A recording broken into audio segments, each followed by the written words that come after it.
hear it. I'm telling you, I can. What's wrong?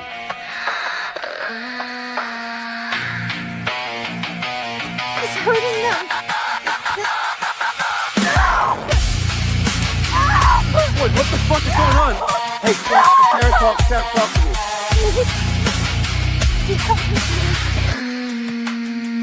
The man in yellow, quite a calm and violent fellow. What's with the stick, the dress, and the case? Do any of those things get you out of this place? From vile nightmares, mysteries to solve. Who is the man plaguing this town? Dead friends, loved ones, strange voices on the phone. A radio tower made from hope. A storm came in and crashed it down. And crashed it down. The man in yellow, what a strange fellow. Shifting, haunting, is he deal making? Jim didn't listen, now his throat is missing. Why you digging that hole? No! Got it! No! Fucking get it now! From vile nightmares, mysteries to solve. Who is the man plaguing this town? Dead friends, loved ones, strange voices on the phone. A radio tower made from hope. A storm came in and crashed it down. Crashed it down. Glamorous us.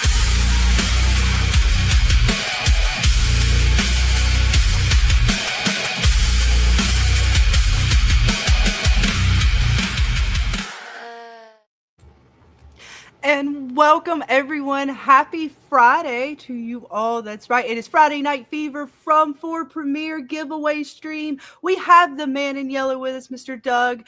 We got Dana. We got Everything Broke Down. James. We got a packed house tonight for you guys and lots of goodies to give away. So lots of excitement as I cannot wait for the season. We're just like, how many hours, how many days? It would less than 2 days, give or take a few hours or maybe a little more.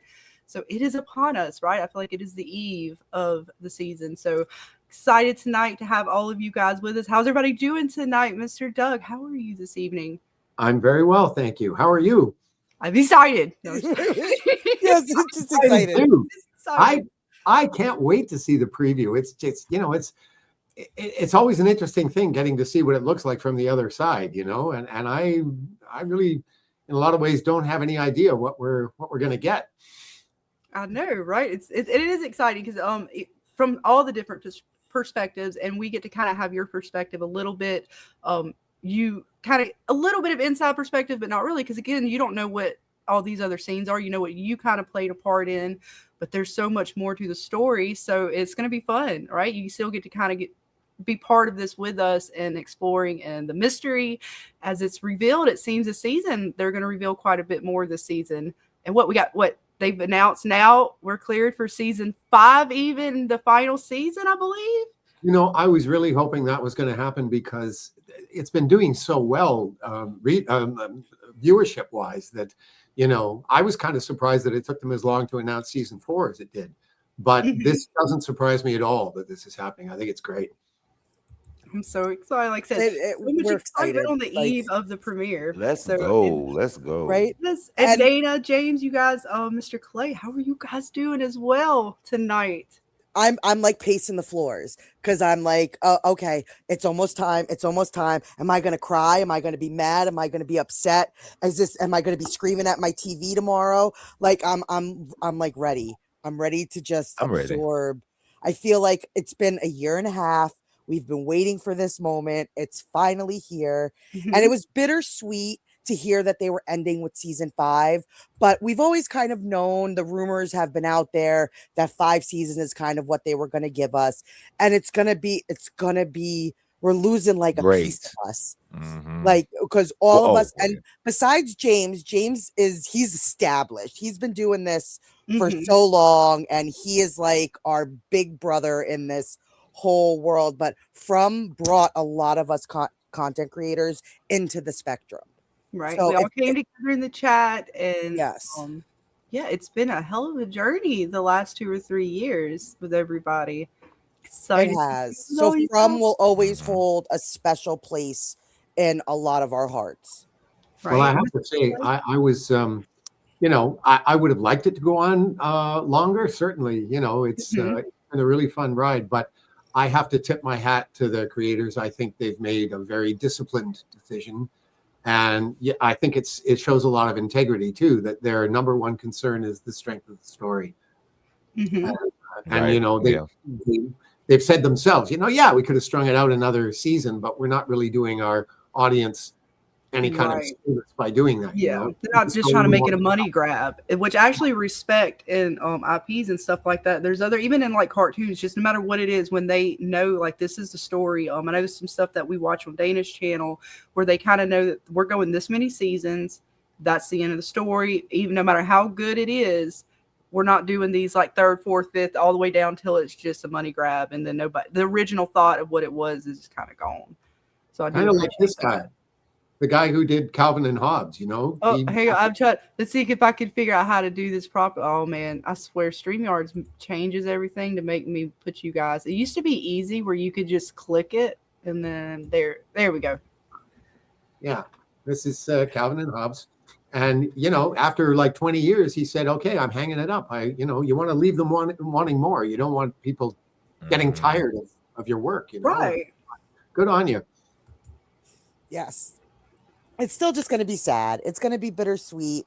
And I just hope that we get a banger of an ending. That's all I hope for. I Hey, hope I that have we're no fear all, of that. I'm like, we're just as all tough just as the like, man in yellow, but I might cry. I just right? Like, I know I'm might going to be cry. I ain't gonna lie. emotional. Let's see what the chat is doing. Glad to have all you guys up here with us. But I know Mr. Douglas is good, or Mr. Doug. He wants to call us Doug. I'm sorry. It's in us. We can't help it. Mama told us. It's okay. I don't mind being called Douglas. It's just that everybody who knows me calls me Doug. So when I hear Douglas, it always sounds like it's coming from someone who I got to get doesn't know used. me. I got to now. I have to refer to you, not just the man in yellow, but now we're Mr. Doug. You still get the Mister. I can't take it away. I'm sorry. Right. That's okay. I get that a lot online, actually. Right. Let's see. It's respect for your art and your character and your acting. So it's good. But let's see what you guys in the chat are saying before we dive in, because I know you're going to spend a few hours with us. You have lots of things. You're going to be all over the place this season. So we're going to dive in and see what you guys in the chat and who is with us. We got Rain the Overlord. He is in our D&D group. This is his new name. He is starting to come out and do his channel. I still get to call him Jim? Yes, but I will Okay. not bow to the overlord. There's only one overlord in your kingdom? Yep, and that's me. Well, I thought it was James. Well, okay, yeah. What's Okay, up, Janice? I'll Welcome. give that to James. She was on panel with us on Dana's. Welcome. We will see her some more this season, I'm sure. And welcome, Miss Debbie, one of our awesome mods. Welcome, welcome. This is Brooklyn. Welcome, Brooklyn. Welcome. Oh, you guys, we got lots of folks in the chat tonight. We got Miss Pixie. Always glad to see you. Let's see. We got Bill Chill. Always glad to. And again, thank you guys like Bill Chill who hung out with us and made the awesome song that we had for the intro in honor of Mr. Doug, the man in yellow. So welcome, all you guys. And scroll through. Oh, and Terry. What's up, Terry? And thank you for the $4.99 super sticker. And I'm going to put this in here for you because I enjoy it. We're going to give you some fever, my dear. Welcome to the fever dream. Fever, you're on fire. Welcome to the burning desire. I said fever. Join the party. We're burning all through the night. So thank you again. I apologize. I'm gonna try to go over on my phone and see what, if you guys let me know what the super sticker actually is. It does not show it to me in StreamYard. I wish they would. That is just not fair. I bet you it's the coolest sticker ever. Right. All right, let's see who else we got. Anon, and I always say his. I'm gonna get used to you, sir. I apologize. Anon, welcome, welcome. We do appreciate you. I know you enjoyed the videos. Let's see, Daryl. We got Daryl hanging out with us in the chat tonight. Welcome, welcome. I'm sorry if I missed anybody. I'm trying to scroll down through all you guys. Lots of fun going on.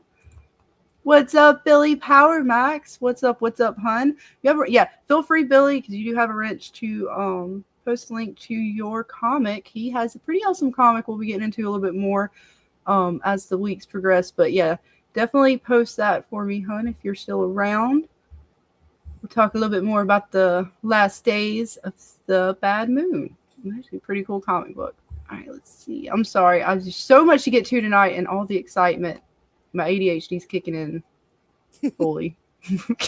Right, we are just excited. I'm trying not to miss anybody. I apologize. And you guys are just popping. Oh, wait. I see Julie. Hang on. Wait, see? I was going to miss. What's up, Miss Julie B? Always glad to see you, hun. Hope you've been doing well. Hey, Julie B.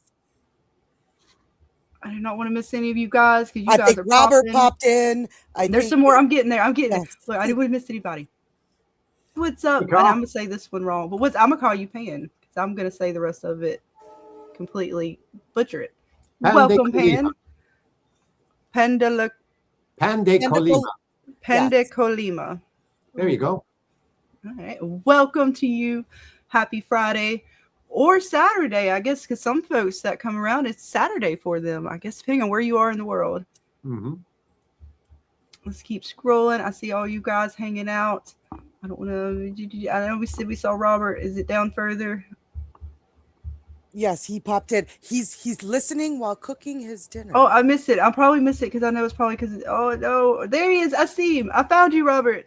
I am here, but just listening in as I make. Oh, what you making for dinner? I know. I was just thinking the same thing. The Italian and me just can't help myself. You talking about food? Like you got to give us a little. You have to further elaborate on. I had right? dinner myself tonight. Ooh, Dana makes a mean lasagna among other things. I do. I mean, what is the noodle you send me? I love that pasta noodle. Fusilli. I do enjoy it. It's long, squiggly pasta, and it's just my favorite, and it's fun. It is so much fun. My kid enjoys it as well. Like say, because it's ridiculously long. Like it's longer than like spaghetti or something. It like doubles over. Yes. Crazy. Yes, it's a fun pasta. Oh, but yeah, there's a link to Billy's comic book. So if you guys want to go check it out, it's got a lot of bits, especially if you guys are into the mystery fever side of things over here. A lot of things about Cerna. There's some aliens in there, some lizard alien type creatures. Apparently Hollywood turns into vampires. You never know. Some bits, perhaps. You'll have to go check that on Fund My Comic. Yes. And we've showed the trailer around here a few times, and I'm definitely going to me and Billy are getting together to do a stream in the very near future. But I think, did I get everybody? I'm just trying to double check. Oh, wait, I think I missed someone. Did I get you? And Alice. I see Alice as well. What's up, Tommy? Welcome. You're here. I know, right? Are we? Where are we? Oh, my God. If you went through the faraway tree, I don't know. You may be here or there somewhere. Just don't go by the RV. Just don't. Everyone just stay away from RV. Stay away from the RV. Stay away from the. Oh, there he is. RV. There's the man of the hour. Nick L just popped in. What's up, Alice? And welcome, Mr. Nick L. And again, thank you so much for a lot of the things that you guys are going to see tonight in the giveaway. He is the main man. He is. He makes some awesome stuff. So thank you, Nick. Thank you very much for making this stuff for the Frumley, and you rock. Oh, and Debbie made fried chicken fingers with smothered greens and corporate. Oh, happy dance. Happy dance. Ooh, I would have a very happy dance. Sounds good. But we're gonna dive into tonight's fun and festivities. The first giveaway we're gonna dive into is for our outside of the United States residents, so Canada, Mexico, and abroad. Dana has got something really nice for you guys because we know in seasons past things don't always work out. Customs just shipping and things seem to get lost and who knows what. So, Dana, you have something very special for those Yeah. outside the United States. I wish I had a soundboard. If you win, all you need to do is provide me with your email, and I will send you the code because I am going to be giving out some MGM Plus subscriptions. So you will get a subscription for 1 month for MGM Plus, so you can watch the Man in Yellow and all his bits and what he does to people. Excuse And me? maybe he's gonna kill people. Maybe he's not. I don't know. You're gonna have to watch and see. We don't know what's gonna happen. Right? And to enter in tonight's giveaway, and again, make sure you are outside of the US to enter. That is first thing. Next, I'm going to give you a hashtag to type into the chat in just a minute. I'm going to bring actually up the giveaway wheel, so to speak, and we will start collecting some of you guys in here. So, bear with me as I grab screens here. So that hashtag is going to be hashtag MGM, all caps. Yes. I'm just trying to grab yes, that one is the one. Yes. We'll do audio. I don't even know if it has audio. We'll find out. All right. So go ahead and start getting those in right now. All right. We started collecting now. Right. So if you already put it in before I click the button, re-put it into the chat. Yes. And it's okay if you spam it a little bit to make sure, because this thing can be a little, it is as good as we got. Thanks to StreamYards. Love it. So, yes, because we want to make sure that everybody has an opportunity to win something tonight. So, because I would feel it will break my heart. It will break my heart if I had to send these stuff outside somewhere. of the U.S. residency. Otherwise, we will, I see some folks I think are U.S. This is for outside of U.S. Whoa, Bill, chill. You in the United States, see, my boy. I'll go mess it up now. Don't mess it up. I'm going to restart it. How about that? Oh. Yes, this is something special just for our outside All right, we residents. starting over. They can't participate in the regular giveaway. So if you live in the U.S., unfortunately, you have to wait for the prizes. This is for the look. You guys will get some other cool stuff. It's okay. Look, we're gonna start over. All right, we start over. So, Canada, Mexico, and abroad. Get ready to hashtag in just a second. Let me go back over. Yes. Right now. Wait, it still has you guys in there. Dang it! I'm gonna have to redo this whole thing, ain't I? It's cool. How do I? Do I have to do a new hashtag? I might have to do a new hashtag. Oh, dang it. Y'all make me. Well, what is the hashtag we want to do? You know what? To give people some time to get in here, if we want to draw one extra. No, I just have to come up with a new hashtag, because as long as that's the hashtag, it's going to keep the same draws. So we just think it, because we're going to do the Man in Yellow for the U.S. prizes. So let's see. What's another good hashtag we can do? We'll just do Fromally. How about that? There you go. I can't spell, so it's however I spelled it. Fromally, capital F, other lowercase. Starting now. There Take we go. 2. How many takes are we going to do? We need the thing. We still need the thing, Dana. We're professionals. We'll get it. Hey, this one actually is technically, we haven't done it this way. We have 2 different things, so we'll get it worked out. All right. So anybody who is non-US, go ahead. If only Taryn knew about this stream, because I think Taryn is in I think Taryn is in Canada, if I'm not. Taryn, our good friend. He's in the UK, actually. Yeah, he's in the UK. Okay, all right. Yeah. Okay, that makes sense. Well, yeah, Janice, if you are in Canada, then feel free to go ahead and hashtag Fromally. Sorry, we'll get all the kinks worked out. Yes. Yes. Taryn is in the UK. Okay. Oh, Robert. Right. No, it's your current resident. Sorry. Robert, nice try. He used to. You get it. Oh, you was just shouting it out. Okay. Well, and if not, again, we'll carry these over to the other giveaways throughout the season, because this one's kind of new for us. We're trying something out because we did last season, we had a whole bunch of folks in the chat that were like Right. from outside, whether it be Canada, Australia. Australia. Oh, we UK, had so many Australia, folks in Australia. What's up, Doc? Welcome, hun. Hey, Doc. Right, so Dog. this again, #Fromly, if you are outside of the United States, for your chance at 1 month subscription to MGM Plus for the season. And so this will be kind of in the background for a second. We'll see what happens with that. If not, then we'll just dive into the normal giveaways, and we can even come back to this one if we don't have anyone here yet that is outside of US. Absolutely. And I will bring up Well, I'm in Canada, screenshots. Qualified, so you can enter. I mean, technically you play as a bad guy, so it's fine. We'll allow it. She allows it all the time. Yes, no, I'm not going to do that. I think we should leave the prizes for everybody else. I just don't want to get my throat ripped out. Yeah. Right? Yeah. We have Stay to away tread from lightly. RVs. Whatever you say, just I don't want any and no knowledge tonight. I don't want to pay. Oh, dang, the more you know clip. Oh no. That's off limits tonight. That's off limits tonight. Off limits. All right, I will bring this down for a second, and then we'll get a little from talk. And then, what is our next prize after when we start? We will start with the t-shirts. We're gonna start with all right. So we'll do t-shirts here in just a minute. Again, if we don't have anybody outside, we will move on to the next thing. Let's see. Trying to figure out what screenshots. And this is going to be matter of fact, I'll bring a picture of the t-shirt up. Yes. These t-shirts are awesome. They're awesome. So we'll get ready to do this in just a minute.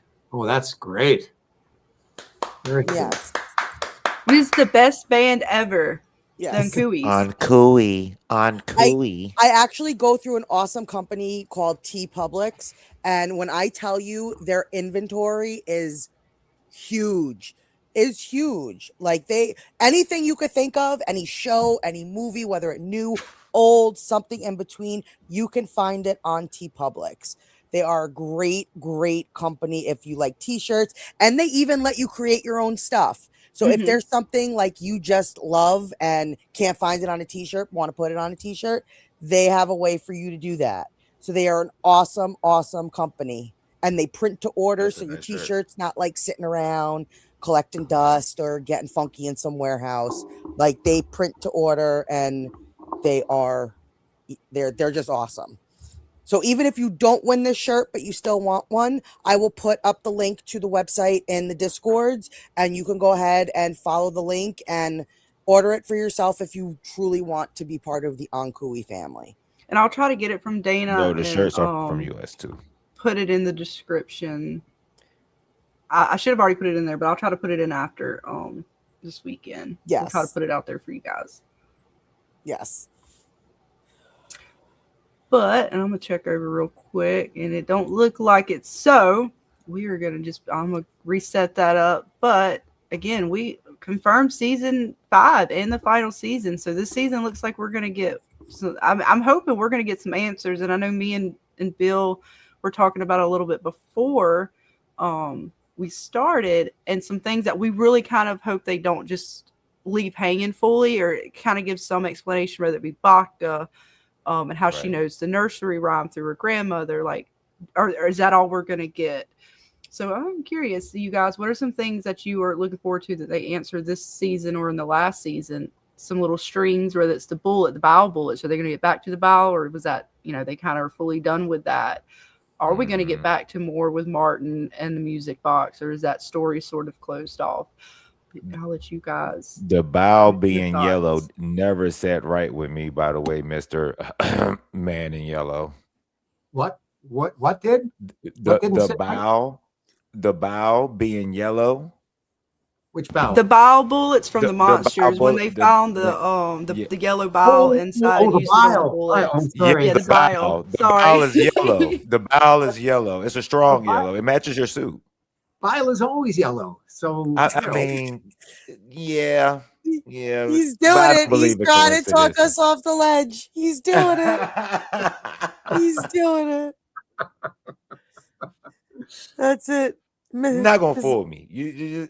But I know to stay away from RVs though. I'm gonna get a shirt that says, "Hey, stay away from RVs. The man in yellow might come from behind it." It's going to be a long shirt, but I'm going to make sure I make it.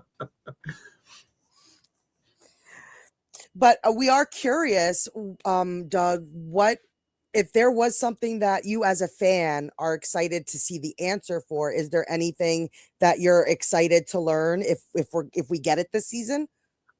It's funny. I have been right from the beginning.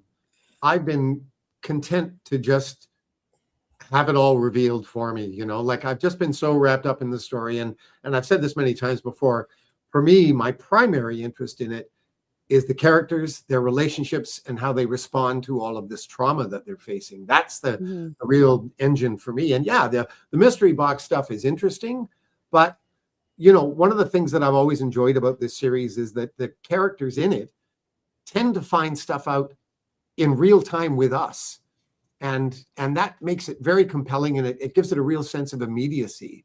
And, all these questions that people have that haven't been answered yet, I want to say to them, well, that's because the people in the show haven't figured it out yet either.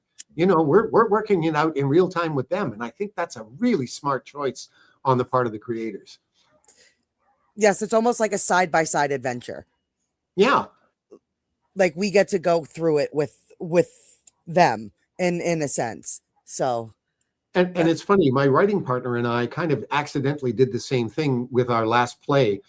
And I've mentioned in other lives that it actually has some kind of thematic connections to From, because it's about these two playwrights who find themselves trapped in the world of the mystery that they're writing, this murder mystery. And so it's all about, how do we get here? How do we get home? And everybody around us is dying. So there are kind of a lot of parallels. But what they decide is, once they discover they're trapped in this place where the murder mystery is happening, the woman says to the guy, how did we get here? And he says, I don't know. I have a feeling that we kind of read our way into this place. So I guess we're going to have to write our way out. And from that point on, they try to figure out the mystery from inside the mystery. So in other words, they're doing exactly what the audience is doing in exactly the same time. And that's sort of how I feel about From. And it makes for very compelling viewing, I think. Is this the play that's called Sucker? Is it called Sucker? No, this one's called Deadline. Sucker Deadline. is Okay. Yeah, it's a sort of comedy thriller. Sucker is a psychological thriller, a three-hander. Okay. It's all about identity theft. Okay. Because I seen the trailer for Sucker. I thought, okay, so I had them mixed up. I got you. All right. Yeah. There's one on there for Deadline as well, actually. It's the only two things on our channel, because that's basically what it's for. Mm-hmm. And this is a play. Deadline is the play is it? Yeah, they're both plays. Although both of them could easily translate to the screen, but that's for down the road. First, we got to get Sucker produced. That's sort of where we're at right now. Right. Okay. Nice. Great. So what's actually easier? Is it easier doing plays and like stuff Broadway type of creative stuff, or is it doing filming? Like is there a big difference between the two? There are a lot of differences actually, but there are also a lot of similarities. They're kind of like apples and oranges. I like them both equally. I think I'm probably more accustomed to theater just because for years and years and years, most of my experience was in theater. There were brief periods along the way where I found myself doing a bunch of TV, but for the most part, it's been working in theater. So that kind of feels like home to me. But I find working on film a really interesting challenge because it is a different animal in some respects. And people always say, don't you find it difficult going from the one to the other? And I've always said in the past, no, not really, because here's the thing. Yes, theater is a different medium and it requires a different sort of, I don't want to say style of acting. It's not quite the right word, but the parameters are different. I mean, if you're sitting in an 800-seat theater and you're having an intimate conversation with someone on stage, for instance, you've got to pitch it up so that the people in the back row can hear you. Well, you can't do that on film. But the thing is, if you're on film, you don't have to worry about that because the camera's like right here. And so you're obviously going to, change your pitch to accommodate the fact that you're in a very closed setting. Mhm. A lot of people that only work in TV and film are sometimes worried that theater actors are going to be too large if you put them on camera. But I think that most of us kind of adjust to that fairly quickly. But something has come up in the last couple of years that's kind of occurred to me that is, I think, an important difference between the two. And that is when you go to see a play, you're watching people that have been working on this thing for weeks. I mean, on average, every minute of stage time that you see has had about an hour of rehearsal. So everything they're saying and doing, they've done about 60 times already. So yes, it's new when you get in front of an audience because you spend the entire rehearsal period without that essential element. So you don't really know what you have until you get in front of an audience. But once you've done it a few times, that takes care of itself. Film, you're often doing things that you just learned 15 minutes ago, so it's much more immediate and you're using a different part of the brain. And I think it's one of the reasons why there are so many bloopers out there where it's people screwing up their lines because you don't have the benefit of the luxury of time that you have in theater to get stuff together for film. And that is probably the biggest difference between the two media. Right, because I'd imagine even some with the actors, like how long y'all actually get to spend together before, if any time, before you have to start rehearsing or saying these lines on set with each other and stuff like that. Whereas maybe dance or somewhere on stage in drama, you have more time to spend with that partner before you actually have to produce that. When we shot the finale of season 3, I hadn't run the lines of that scene with anybody. Yeah. Oh man, okay. Exactly. So you was put in a Yeah. Vecna situation. They put you in a Vecna situation. Because when we did dance and stuff in school like that, you have rehearsal upon rehearsals before you actually put yourself out there for an audience. As opposed to something. We did have a rehearsal. We had a fight rehearsal the day before for Ian and me for obvious reasons. But that was it, Man. Yeah, it was crazy. That's interesting. Yeah, and I imagine being able to see both sides of that is fun.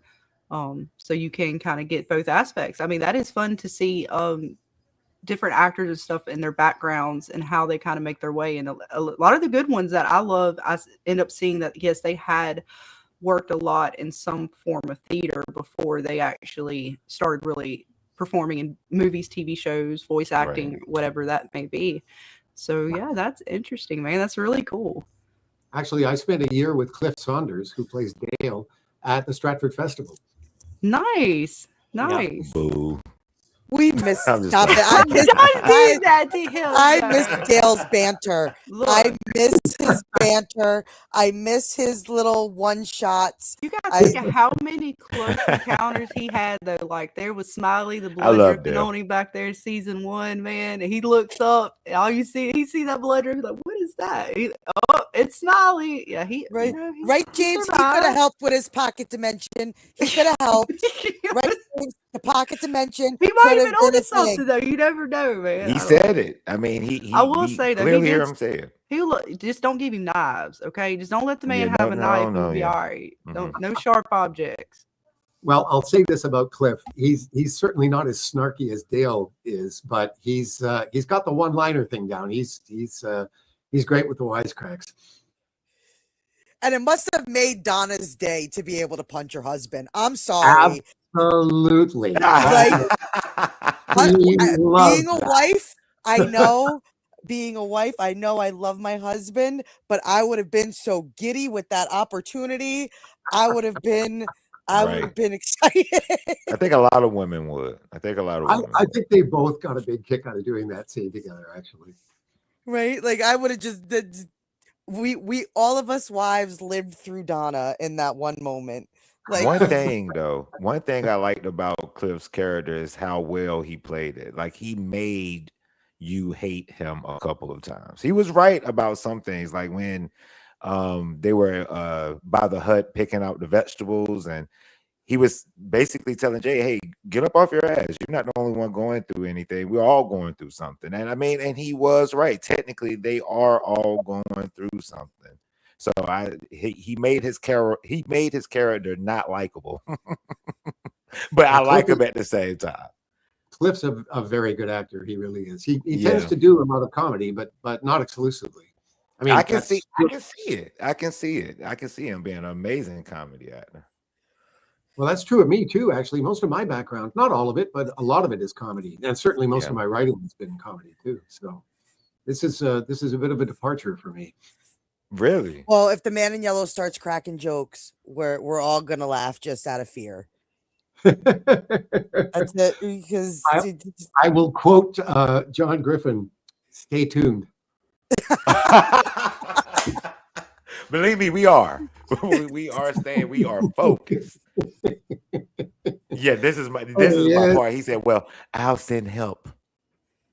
right Oh, yeah, on. y'all can sit here playing with the bottles. I'm gone. I'm getting hell. It didn't work out too well. But see, he didn't know the rules, man. They already played with the tree. I don't think it has the same power now. They don't play with the bottles and such. But that's just what who knows, though, to be fair. What do you think about these trees, Doug, if you don't mind me asking? I know it's some things you can't answer, but if you had to, a good guess, what would you think about these trees?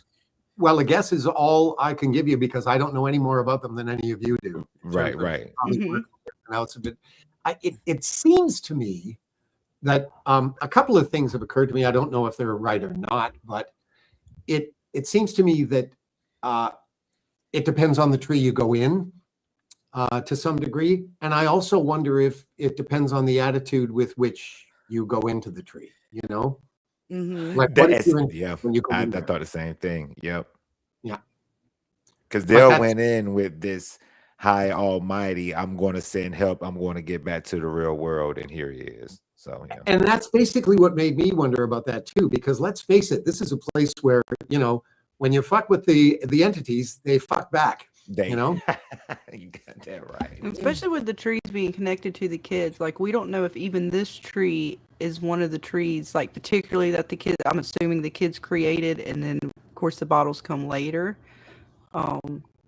So we don't know what whole magics are at work here, because, like, I remember when we first started talking about bottle trees way back when, and it gets into, like, lore about bottle trees and what, living in the South, we do have bottle trees down here quite often. Like, that's just, even if it's not a tree, people actually still just, they don't hold to the same traditions anymore, but they still have bottles hanging in some form, and what that meant. But they use it here in a slightly different manner, I think. I don't know if it is so much to capture spirits. It still could be, but it's curious how they're using the melody on the slips of paper with that. Because I assume when people are going through the regular trees without the bottles, now it's temperamental because of the children. And just like you said, how you go through it, well, if a child sees you as a threat, it's going to send you somewhere, that it's right. Or if it sees you as someone that's scared, like Julie, it sent her somewhere maybe they thought was safe, like a cupboard. I don't know fully, but just spitballing with it. Yeah, it is curious to see if the bottles hold any other meaning to how the trees navigate. And of course, Victor did say they move. Yeah, I was just about to say, yeah. Go ahead, Doug. Just the fact that he said from the beginning that, you never know where you're going to go when you go in one of these things, in essence. And I think that was a smart move on their part, because it gives them a lot of latitude now. I'm sure, I don't know about this, but I'm confident that questions like this will probably get some clarity over, if not this season, then next season, Yes. But I love that this show can also give us other stuff. I would love to see a prequel of The Man in Yellow. I would love to see a prequel of other points in time, or even an origin once we truly get, like, just because we're told it, I'd still love to see it. We'll have to wait and see, right? I could use the work. Right. I'm curious to see where they end it and how much they actually give us with the full lore of this place, or is it just going to give us enough to kind of tie up the story with this cast? Because if they don't give us the fullness, like if there is still some kind of left open to what this god is, yeah, they could totally go back and do some kind of prequel, like lore story, or even, it kind of depends on how they finish it, right? Because if they kind of close this world off, then you're not going to get like a later something. And if they kind of fully explain it all, it's going to be a little bit harder to do a prequel, maybe. I don't know. I have my intuitive sense of that has always been that we're going to get a very satisfying ending, whatever it is. I think the kinds of questions that aren't going to get answered, and again, this is just theory on my part, are things like, why do the lights work when the wires aren't connected to anything, and how come they always have enough toilet paper, and stuff like that. Yeah. This place doesn't operate on that level. I mean, Mhm. why is there a pool and there's no motel? I mean, when you look at this town, does anybody here remember the original Star Trek series? Yes. Yeah. Do you remember the episode where they found themselves at the gunfight at the OK Corral? Vaguely, but I know Actually, I think I know what yes. you're talking about. Yeah. Well, it was Actually, a really yes. interesting episode because it was this Western town, but it was only bits and pieces of it, just enough to let you know what it was supposed to be. It was very incomplete. And I get the same sense when I look at Fromville. They just, whoever created this place just sort of plunked down the basic requirements, enough to keep these people fed and clothed while we mess with them, Yeah. And the details are kind of unimportant. Who cares? Who cares where that stuff comes from? It's not the real world, so it doesn't operate the same way that ours does. And I always think trying to figure this place out in a rational kind of way is a mistake because it's not rational, Right. And we're going to continue this. I want to put a pin in it just real quick so we can start Giveaway time. Yeah, just so we at least start collecting some of you guys in for the t-shirts. So I'm going to click, if I can word properly, start collecting. And this is going to be hashtag MIY, all caps for Man in Yellow, starting now. So you guys, for the t-shirt, the awesome Ankui or Ankui, I guess it depends on how you want to pronounce Ankui. Ankui. Tomato, potato. Possibly. But if you are a winner of the t-shirts, all you have to do is reach out to me and let me know the size that you would want, because I am going to print them to your size, and I will be shipping out all of the t-shirts at the end of the season, because we're going to do multiple t-shirt giveaways throughout our channels. So there's going to be more than one opportunity to win a t-shirt. Tonight we're giving away 3. And all you have to do is just contact me, let me know, claim your t-shirt, tell me your size, give me your address, which everybody knows me from within the From community. I am the keeper of addresses. Nobody gets that information. I don't share it with anyone. I covet them, because in return you get my address. So it's kind of like a fair trade. So just do not worry. This is for U.S. residents only. So yes, Amy, U.S. residents for the t-shirt. Hashtag Man in Yellow, MIY. Yes. Just as you see it up there on screen, and we got quite a few. You got 6 already. So yes, you guys, we'll let this run for, I'm gonna try to watch it for maybe about 5 minutes, and then we'll see who gets to be the lucky winner. Right. Amy just said we need a Man in Yellow jersey. Amy, I don't know if you've seen this before, this thing that I'm wearing, but I have something to show you. I'm clicking. Oh yeah, that's right. You were telling us awesome. about that. Yeah, that they gave y'all that for the season. That's actually really cool. That's right. I remember that. I don't know if Amy's had a chance to see that. Oh, and ladies, I meant to tell you, we got another guest with us here tonight. The little man in yellow behind me here. Oh, That's he's so great. cute. That's great. And we got a Green Spider. Welcome, Green Spider. And our awesome friend in the chat, Miss Janice, she also made you something, which I will be sending up to you, of the Man in Yellow, and it's really cute. And I didn't have a chance to send Scarlett the image of it, but I will send it to you, Doug. And when you see it, it's so cute. So I will be getting that. I will be getting that up to you. Thank you. That's very sweet of you, Janice. Thanks very much. And she's good. I saw it and I was like, that's pretty awesome. I was like, that's pretty awesome. He's gonna like that. Yes, she did. Yes, she did. But yeah, so this is for the t-shirts. Hashtag Man in Yellow. Enter for your chance to win an amazing t-shirt. And anybody who knows who won them last season, these t-shirts are awesome. Oh yeah, they're awesome. I was one of the winners. The From ones we did last season were so nice. I still wear them. I'm not wearing them. I'm wearing it today. I wear it quite often. I'm going to wear it I wore one of them yesterday. Yeah, I'm going to wear it every week. Yeah. Yes. I'm going to make sure I wash it. I'm going to wear it every week. Yes. Yeah, I wear mine every week, literally. I wear mine every week. They're about worn out, so we're I due want for a the new one one. with the talisman on it. I have the one That with one's the a cool talisman one. on it. So yeah. Yes. And I think you can get all these on that site, right, Dana? Yes. All the That's t-shirts also we've done. available. Yep. Even the one we gave away last season is still available.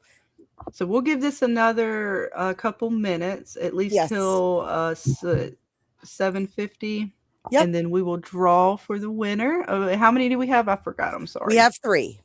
3 Oh t-shirts. So you man, guys only. Oh, I have a thought you chance. said you only And again, we had 3 have people to more pick from. coming. Y'all better put that in. Oh no, we got 8 people so far. So yeah, you definitely don't want to miss out. Get that hashtag No, in. don't miss out.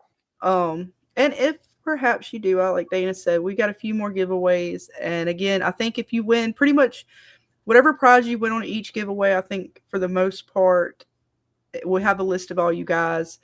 I don't think we're doing repeat prizes. No. Yeah. No. That way everybody gets a chance. So if you won something.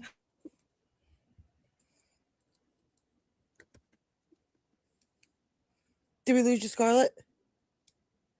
Okay, we might have lost Scarlett. But if you win something in the stream tonight, you will not be eligible to win another prize in this stream. But you Right. are allowed to enter in another stream when we do offer more stuff. So it's just one prize for everybody per stream. And, so if you won a t-shirt tonight, you will not be eligible to win another t-shirt. But you can enter to win the other prizes. Because we want to make it fair. We want to give everybody a chance. We want to make sure everybody gets to put their name in the hat, so to speak, and, have some. You come back. It's fine. It's AI Scarlet. It happens. But we rebooted the systems. Yes. We were lacking on RAM. It's fine. Look, the glue and the duct tape and the popsicle sticks can only hold so long. We need a new fan. We do. We need a new method, Scarlet. It's coming to be summertime here real quick, Dana. It's get hot. It is, yeah. And I'm going back down to 40 on Monday. Like, how is this fair? This is not fair. Oh, we got 9 folks. Go, guys. Last chance, because we are at the time. I was about to click it. Last chance, guys, to enter for your chance at a t-shirt. And we'll kind of do we'll go ahead and do the 3 back-to-back. Yeah. 2 to 3. Yep, because we have tons of stuff and we only have a limited time. That's right. Doug tonight. So all right, guys, last chance because I'm clicking over. I'm clicking. Here we go. We got 10. That was close. Get them in. Last chance in 3, 2, 1. Who's it gonna be? Who's it gonna be? Who's it gonna be? Oh my gosh! I don't know. I'm trying to click buttons. We don't have a drum roll. I know. Oh my gosh! It's Mr. Bill Chill. Yay! Hey, I'm trying to click Mr. right Bill one. Chill. You can't get in here because there's a fucking rock in the fucking window! I'm not afraid of you.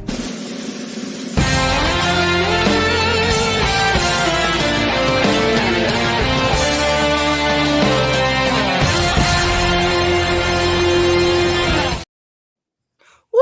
Congratulations, Mr. Bill Chill. You are the lucky winner of an awesome and cooey t-shirt. Congratulations. All right. Well, I'm going to get ready to click the button again. All the awesome prizes. So if you haven't hashtagged Man in Yellow yet, make sure you get it in. Yes. Because I'm about to click back over.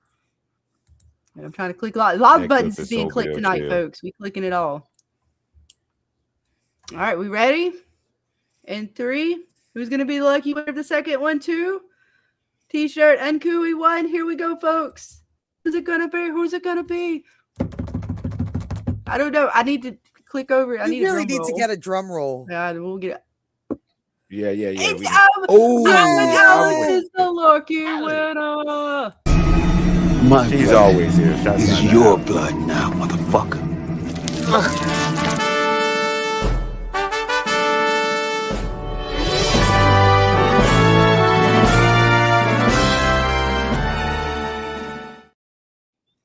Congratulations, hun. I'm with Alice.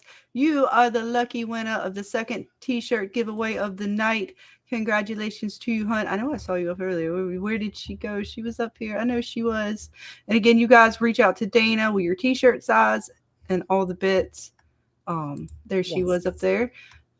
so you don't miss out. And what was the cutoff again? I have the exact date in the Discord under the giveaway Okay. section. So all the rules for the full giveaway are in the Discord. So just make sure to double check it. I don't remember off the top of my head, but I did put a date in the Discords. I'll make sure to reiterate it later down the line. But again, just make sure to reach out to me or Dana. There she is. You are most welcome, hun. So we got one more t-shirt to give away. Again, if you have not hashtag MIY, Man in Yellow, go ahead and get that in. Remember, all caps. I'm about to click for the last t-shirt giveaway of the night. You do not want to miss out. Let's see, because we got, what, 8 people entered, 21 folks watching. I know. Come on, guys. Come on, guys. Look, you got enough time for my ADHD to mess up and not click the right screen. I'm fixing to click it. It's happening. Last t-shirt of the night, folks. We got 8 folks in it to win it. Here we go. In 3, 2, 1. Who's gonna be the lucky winner? Oh my gosh. Who is it? Who is it? Who is it? Joy! Congratulations, hon. You are a winner. You can't get in here because there's a fucking rock in the fucking window! I'm not afraid of you.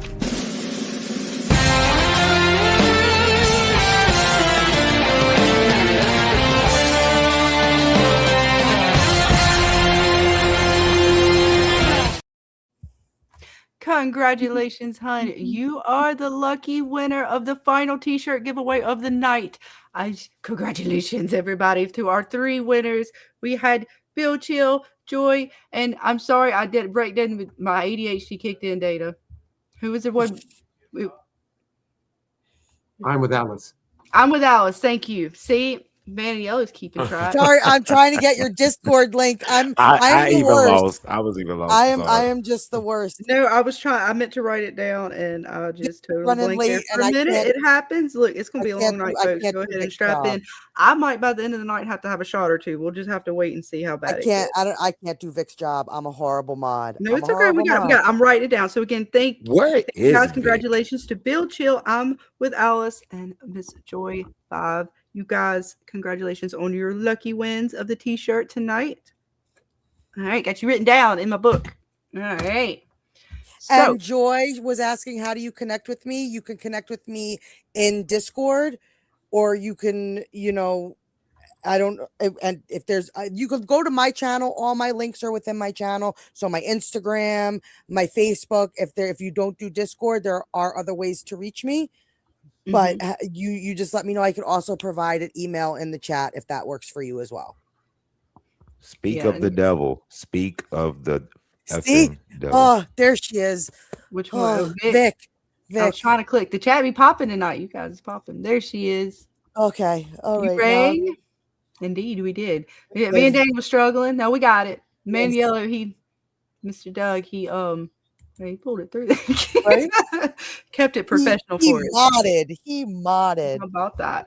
You're getting good at this YouTube thing. You're getting good at this YouTube thing. So I'm gonna bring this down and pull up. What is the next items we're gonna give away, Miss Dana? However you want. We have some From lights. We have the Fromly sign, and we have some awesome coasters that Nick made. And the coasters are a set of 4 coasters. I'm thinking of doing the coasters next. We'll go ahead and get those. I believe we have 4. I think we have 4. I'm gonna bring up the image of that. Let's see. All kinds of coasters. Wait, which ones? I'm thinking. Yeah, you put them on that thing. Yep, I got it. And they will be random. There's not like a set. So you will get 4 of the images that you see. And they were like, most of them kind of, there was a few that said from, some talismans, and then mine were just the ones that were kind of like the from with the trees and the crows and stuff. We have some other ones for the other giveaways as well. Yes. One's like a talisman with like kind of like a blood splatter on it. And I think one's the road with the tree. Yeah. And then some with just different colors like yellow and red with from, and the trees and the crows. Actually, and one's Ankui kind of, I think. I know it's hard to tell in this image, but I think there's some Ankui kids back there with the from sign as well. So it's sweet. So again, same hashtag. Folks who already entered, you're good. If you want to enter, I mean, you're going to be able to enter again if you won something, but feel free if you're worried about your spot being not still registered, you can go ahead and I don't care if you spam it. It don't hurt my feelings. But we'll But do that. I do see a question in the chat for Mr. Doug. He says, "Are you able to add further insight to the show, like with Jasper, as a mnemonic device unlocking Victor's repressed memories, or the boy in white as a chub?" Psychopomp. There you go. I'm Reading is fundamental, folks. Yeah. Reading is fundamental. Leading hero / ego between worlds. I was just about Yeah. to send David a message saying, "I'm sorry, David, I'm not familiar with the term psychopomp. I don't know what I'm not either.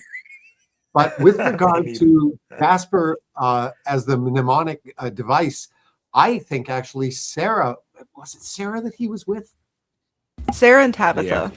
Sarah and Tabitha. Sarah was trying to help him, and they got Tabitha, brought her in to help him. Tabitha was asking him the questions. That's what it was. And I think it was Tabitha who actually unlocked his memories, because she sat down with him and helped him Jasper through it. was a block to his actually. Jasper was it was the thing that was blocking his memory, and it took Tabitha's aid to get him around that. The little gentle sort of. Victor had went to Sarah first. He was scared. He needed to remember. She was the scariest thing in town. So she, of course, her being there, he could help him. He was hoping Sarah would help him not be afraid to remember, but then he was struggling to remember.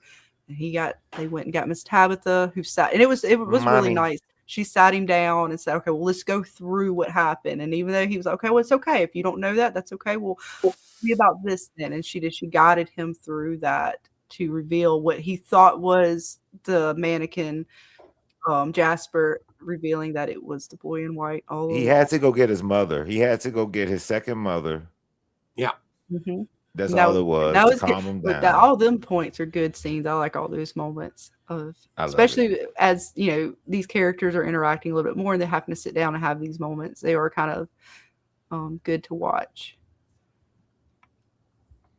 Let's see. We'll bring up some more photos and we'll talk for a minute before we give away the coasters for you guys. So again, hashtag MIY in all caps if you haven't already. And I'm let's see what else have I got in this folder we can talk about. I don't think I do. I have anything. I got to remember. I want to know what's funny about this scene, you guys. The funny part about this scene was when she was calming him down. She's like, "Victor, no, it's fine. Just talk to me." And as soon as she started getting some type of spiritual energy from Miranda's past, she was like, "Oh, hell no, get off of me." Did you guys?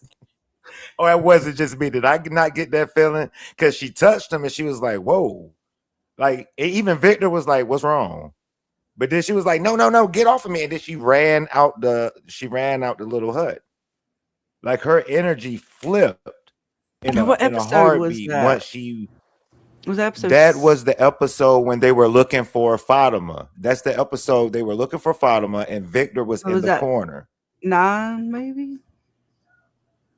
Maybe 9 or, was it 9 or 10? It had been around 9. I'm trying because I got the episode, all the screenshots. So I was going to bring them up. I couldn't remember what episode it was. Yeah. I don't think it. It may have been when Boyd, because they found Victor in the ruins. You, Daryl. Yeah. So okay, Daryl's right there. Yeah, y'all right. It was episode 9. It was Revelations Part 1.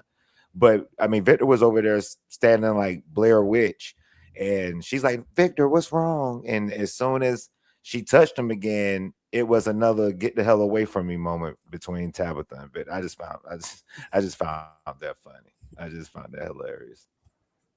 Yeah, I didn't get to the screenshot yet, but then I'll just open up the folder. I remembered that one too. That was a good one to bring up with Victor. Well, they thought he was crazy. But Doug, I got a question for you as well. Okay. If you can compare your character to another from another TV show or movie, who or what could it be, or what would it be? Well, I think it was Julie B in one of her thingies about from who was sort of likening him to Loki. And I think Loki, from what I've seen anyway, the little bit that I've seen of the Man in Yellow, I think he's probably the closest analogy that I could think of in terms of supernatural beings. He's got it's the trickster thing, he's got that vibe. And there are lots of those when it comes to various mythologies, but Loki's the first one that comes to mind for me. Okay, well I mean that makes sense. He has Yeah, there was a lot personality. He of has the talk way back in season 2. I know over in Jeremy's Discord, Ice and Fire, about sort of that, not just Loki, but comparing a lot of Norse mythology to From.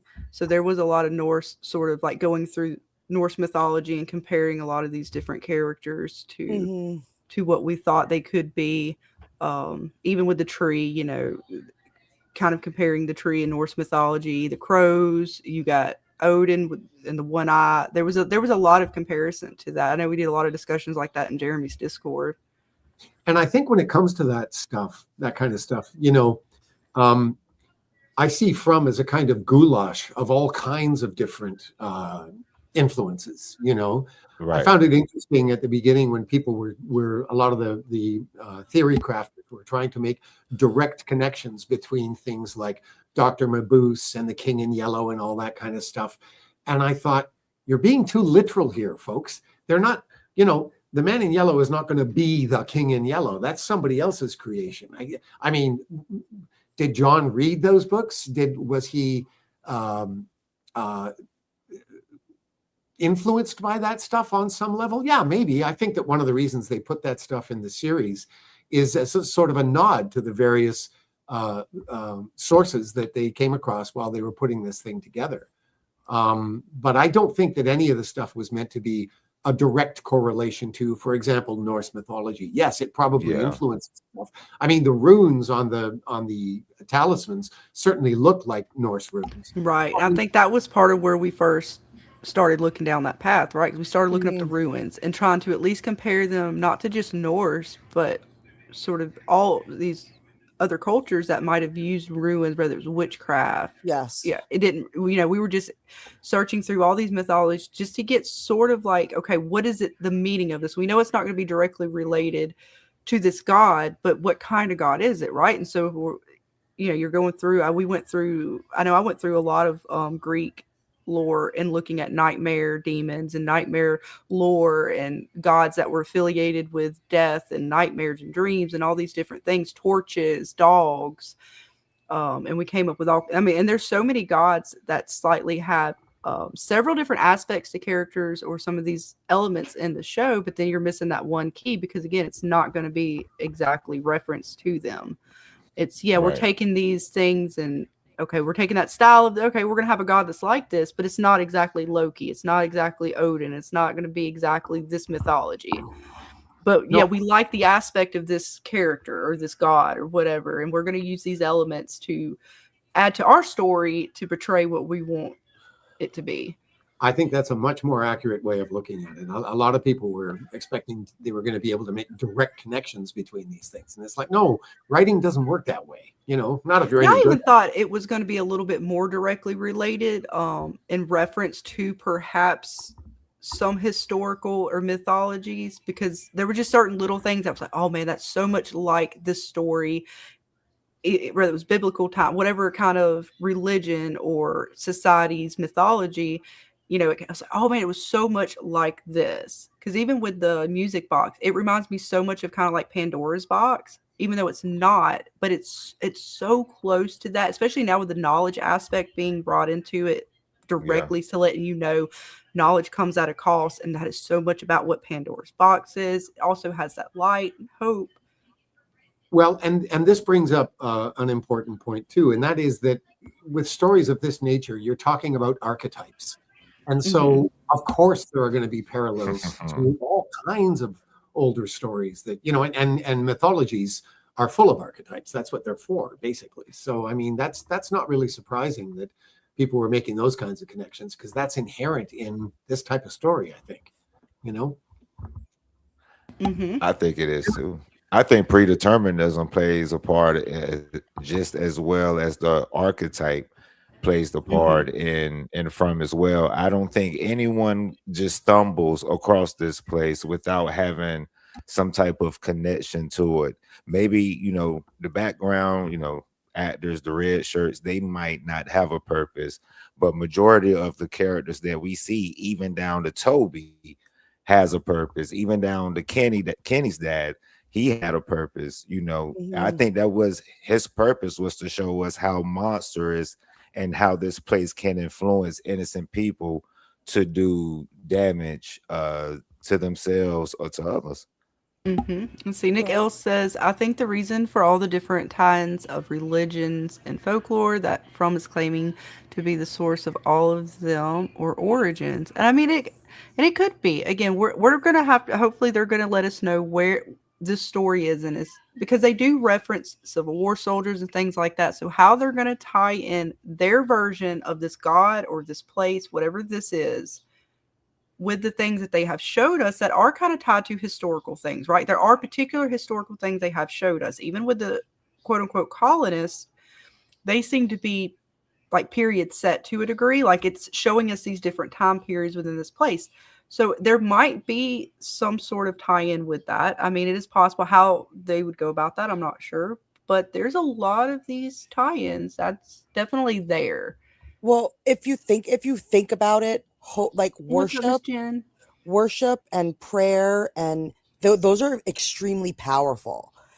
So if the townsfolk worshiped something, they could have manifested their own thing from their worship, just for what they were trying to do with the sacrifice, and it doesn't need a direct tie-in as much as they could have manifested something all their own, because worship and prayer and belief is so powerful.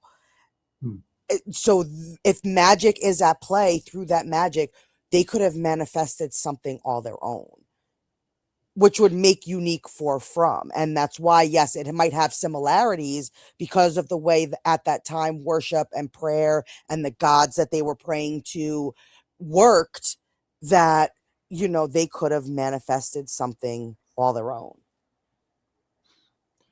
But getting back to the nature of the man in yellow in particular, I will tell you a little story out of school. When I auditioned for this scene, it was a Zoom audition with Jack, and we only did it twice, and it was just that scene, so it was very short. And I had never seen the series, didn't know anything about it, so I was just, all I had to go on was what was on the page, and I was trying to figure out who this guy was. And the one thing that kind of jumped out at me is, as subtle as it is in that first scene, it's clear this guy, whoever he is, has a sense of humor, you know? And so I leaned a bit on that in the first take. And the only direction Jack gave me, he said, I want you to do it again. And I said, okay. And he said, yeah, a little less snidely whiplash this time, which I thought was awesome. but there is a little bit of that in this guy. And that's what makes me think of Loki, you know, and a lot of villains of this kind. Look at Richard III. He's a classic example. You know, Richard III has a great sense of humor, and that just seemed apparent to me with this guy. You know, when I look at this scene right here, now that you say that the man in yellow does have a sense of humor, which we all, you know, we kind of knew that when you came around the corner and said, Jay sure can play that tune. Or that violin. In this picture right here, like I every time I see it, it always reminds me of the Joker from Batman Beyond, the animated series. And I just know for a fact John Griffin, Jeff Pinkner, they must have wrote the man in yellow. They pulled from some of everyone, a villain that has some type of personality or sense of humor. Freddy Krueger, Joker. You know, you don't see a lot of villains that actually have a sense of humor, like a good sense of humor, the Ghostface or Pig from Saw, like a good sense of humor, right? And I think that the man in yellow fits right in with the Freddy Kruegers, the Jokers, and even the Chuckies. You know, the sick laugh is, I mean, it gets no better than this. And I do see some type of influence poured in from characters and villains that actually have the, you know, the sense of humor, the good personality, but you know, they're bad, of course. But yeah. And what's good about his humor in this scene anyway is that it you can recognize it as that, but at the same time it's scary as shit, you know. It's scary as fuck. It's scary at the same time. And there's a reason that so many villains, I think, have that that side to them, because yes, it does. It's kind of like spicing up your chili, you know. It does give it a little extra zing when this person who's doing these horrible things is having a lot of fun at the same time, you know. So now, playing the Man in Yellow, are there any villains that you drew inspiration from to bring him to life? Like, is there any villain that you were just like kind No. of you made him his own thing? No, you know, and I knew, you know, as I've said before, you know, all I knew about the character was what was on the page. So even when it was showing, anybody who saw that episode knew as much about the guy as I did. But the one thought that I sort of hung on to, and I remember thinking about this just before we started the very first take, I thought, whoever this being is, he's clearly suffered a lot of damage along the way. And that was basically the kind of core of it for me right there. Interesting. Good hashtag capital MIY for Man in Yellow, because we're going to get ready to draw for those coasters here in just a second. Let's go. Lots of things to give away for you guys. And again, thank you so much, Doug, for hanging with us tonight. Yes. On the weekend up from season 4, guys. I hope you all are as pumped as I am. Long waited. Let's go. Right? Some good answers, some horrors, thrills, and so many more mysteries to be revealed. I cannot wait.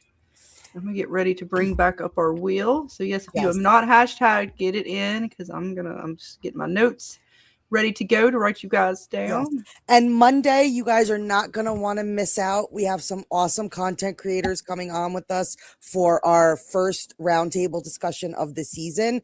And we have a special cameo for you guys that you're not going to want to miss. It's pretty awesome, and I'm excited, and we're excited, and it's cool. Hey, look, we saved it for Monday night because we have so many goodies tonight. So we're gonna savor all of these things throughout the season. And I cannot wait to show you guys. But we'll show the other cameo that we already have shown you guys. As always, Julie will be Scarlett, James, and myself hosting the panel, and Baby Clay will be joining us along with Doc Kaiju himself and Jerry from Jerry's Takes. So those are going to be your first content creators that you're going to have a chance to pick their brains about the first episode of From. And we have tons of other creators lined up for the rest of the season. So it's going to be so much fun. It's going to be so much fun. And some new people that we didn't have last season. So you're going to get some new, fresh takes on From. So stay tuned, guys. All right. You see where we are at. I see lots of folks coming in. Welcome, Jay. Welcome. That's right. Hashtag. That is the one. And I'm going to come back over here and get ready to draw. It's so exciting for the coasters. It is. I don't even like the ones Nick made me. I don't even use as coasters. I like hung them on my wall. I didn't want to do anything to them. So they're like decoration on my wall. Because I was like, I'll ruin these. My husband will ruin these. Like, I can't use these. They have to go somewhere where I won't mess them up. So I have the jade one, and I use it. That's where my shot glass sits on. I'm too scared to use them, so they don't get used as posters in my house. They get used as wall decorations. I get used. So we use things in this house too. No, I have too many klutzes in this house. I refuse to let them be at the hands of certain people who will just break them. Got 9 entries, folks. Come on, last chance. I'll count it down here in just like 2 seconds. So again, hashtag capital MIY for Man in Yellow. Your chance to win. How many coasters we got again? We have 4 sets. 4 sets. 4 sets of 4. 4 sets of 4. So you get 4 to set. Got 4 sets to give away. Got 9 folks entered, and we are getting ready to give away the first set. So here we go, folks. In 3, 2, 1. Let's go. Who's it gonna be? Oh my god, I'm so excited. Back over street. Who's it gonna be? Who's gonna be the winner? Yes. Winner. Great Green Spider. Green is the lucky Spider. winner. There you go. My blood is your blood, motherfucker.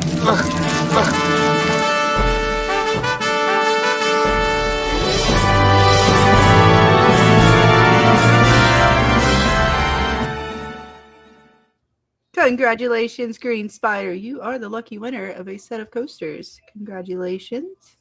I don't know. That's kind of suspicious that the spider won. It's all fair. I'm low-key in jealous. the I'm a Frumley. tad bit jealous. We got more coasters. I think just about everybody. Or who all? What else? I think there's at least one other stream with coasters. Look, we got so many prizes. Yeah, against your Nickel. finale stream will also have the other set of coasters, which are the That's square right. ones. That's right. I don't have our full Ooh. list in front of me because let me tell you, like I said, we got what? At least 1, 2, 3, 4 more giveaways for the season. So many more. At least. Plus, there's another extra one somewhere after, towards the end, after the season's over. But at least during the season, because we'll have to see what we're when I with. got this box from Nick, like you could ask Scarlett, she was on with me when I was like, it was like Christmas. I was like Crazy, opening Nick this L. box like a little kid on Christmas Eve, like so excited to just see what was in the box. What was in the box? And it did not disappoint. So congratulations, Mr. Green Spider. We're going to get ready to draw again. So as I'm kind of scrolling through here, getting ready to pick the next one, you still have your chance to What's up, hashtag Percy? man Let's in see, yellow, let's see. capital MIY. What's up, Mr. Percy? Welcome. Just in time for if you would like to have a chance at a set of coasters from Style, hashtag MIY in all caps in honor of the man in yellow. And you will have your chance at this and many other prizes that may come tonight. All right, we're going to get ready to do that. Yes, congratulations. All the fun. Oh, it's Miss Spider. Oh. My apologies, my lady. We will notate that. I will, my lady. Congratulations. Yes. If I do go to AI again, I apologize. Internet is something around here, let me tell you. All right, here we go. I'm scrolling back over all the bits for your chance. Our second, or someone's chance at winning on our second set of coasters out of the 4. Yes. Here we go. We have 8 folks entered to win. Let's see, out of the 8, who's going to get it? And 3, 2, 1. Here we go. Who's it gonna be? Oh God, it's so exciting! I like even the names roll through. I always love this part. I love this part. Janice, you are a lucky winner. Congratulations, bud. You can't get in here. Fucking rock! Fucking window! I'm not afraid.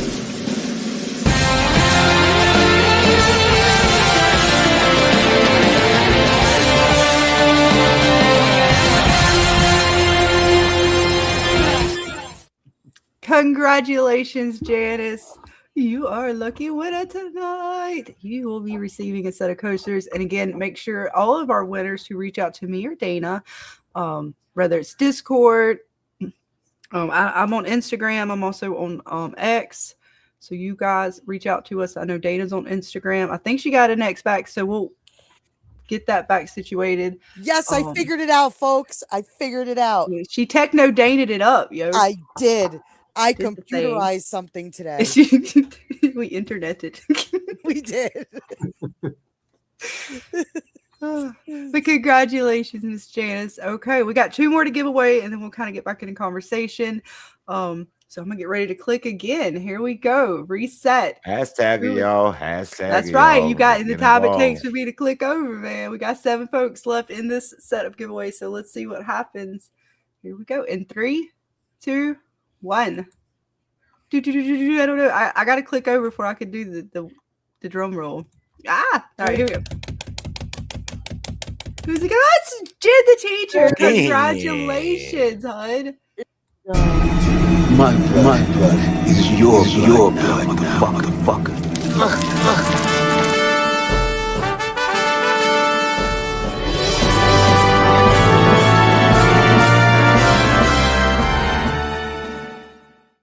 Congratulations, Miss Jen the teacher. You are our lucky winner, 3rd lucky winner of some awesome coasters. You know the drill. You've been around long enough. We don't have to. Right. We don't have to let her. She knows. She knows the protocol. Right. Congratulations, hun. Yes, congrats to you, Miss Jen, the teacher. There she is. All right. Writing the names down. We got one more coaster to give away tonight. And then we will move back into conversation. So again, if you want your chance at a coaster, last chance to hashtag capital MIY as I'm clicking back over. Last 30 seconds or less. There's 26 folks in here. Y'all, not everybody wants stuff yet. Come on. Don't be shy. It's free Here we stuff. go. Free I'm clicking. stuff. Here we go. 3, 2 3/4. 1. Here we go. All right. Who's it gonna be? Our lucky fourth winner of a nice coaster set. And it is our lucky winner. Final winner of the set of coasters. Congratulations. Which one did I just do? Damn it. I'm getting confused at my winner. You're gonna get boys. My blood is your blood, motherfucker.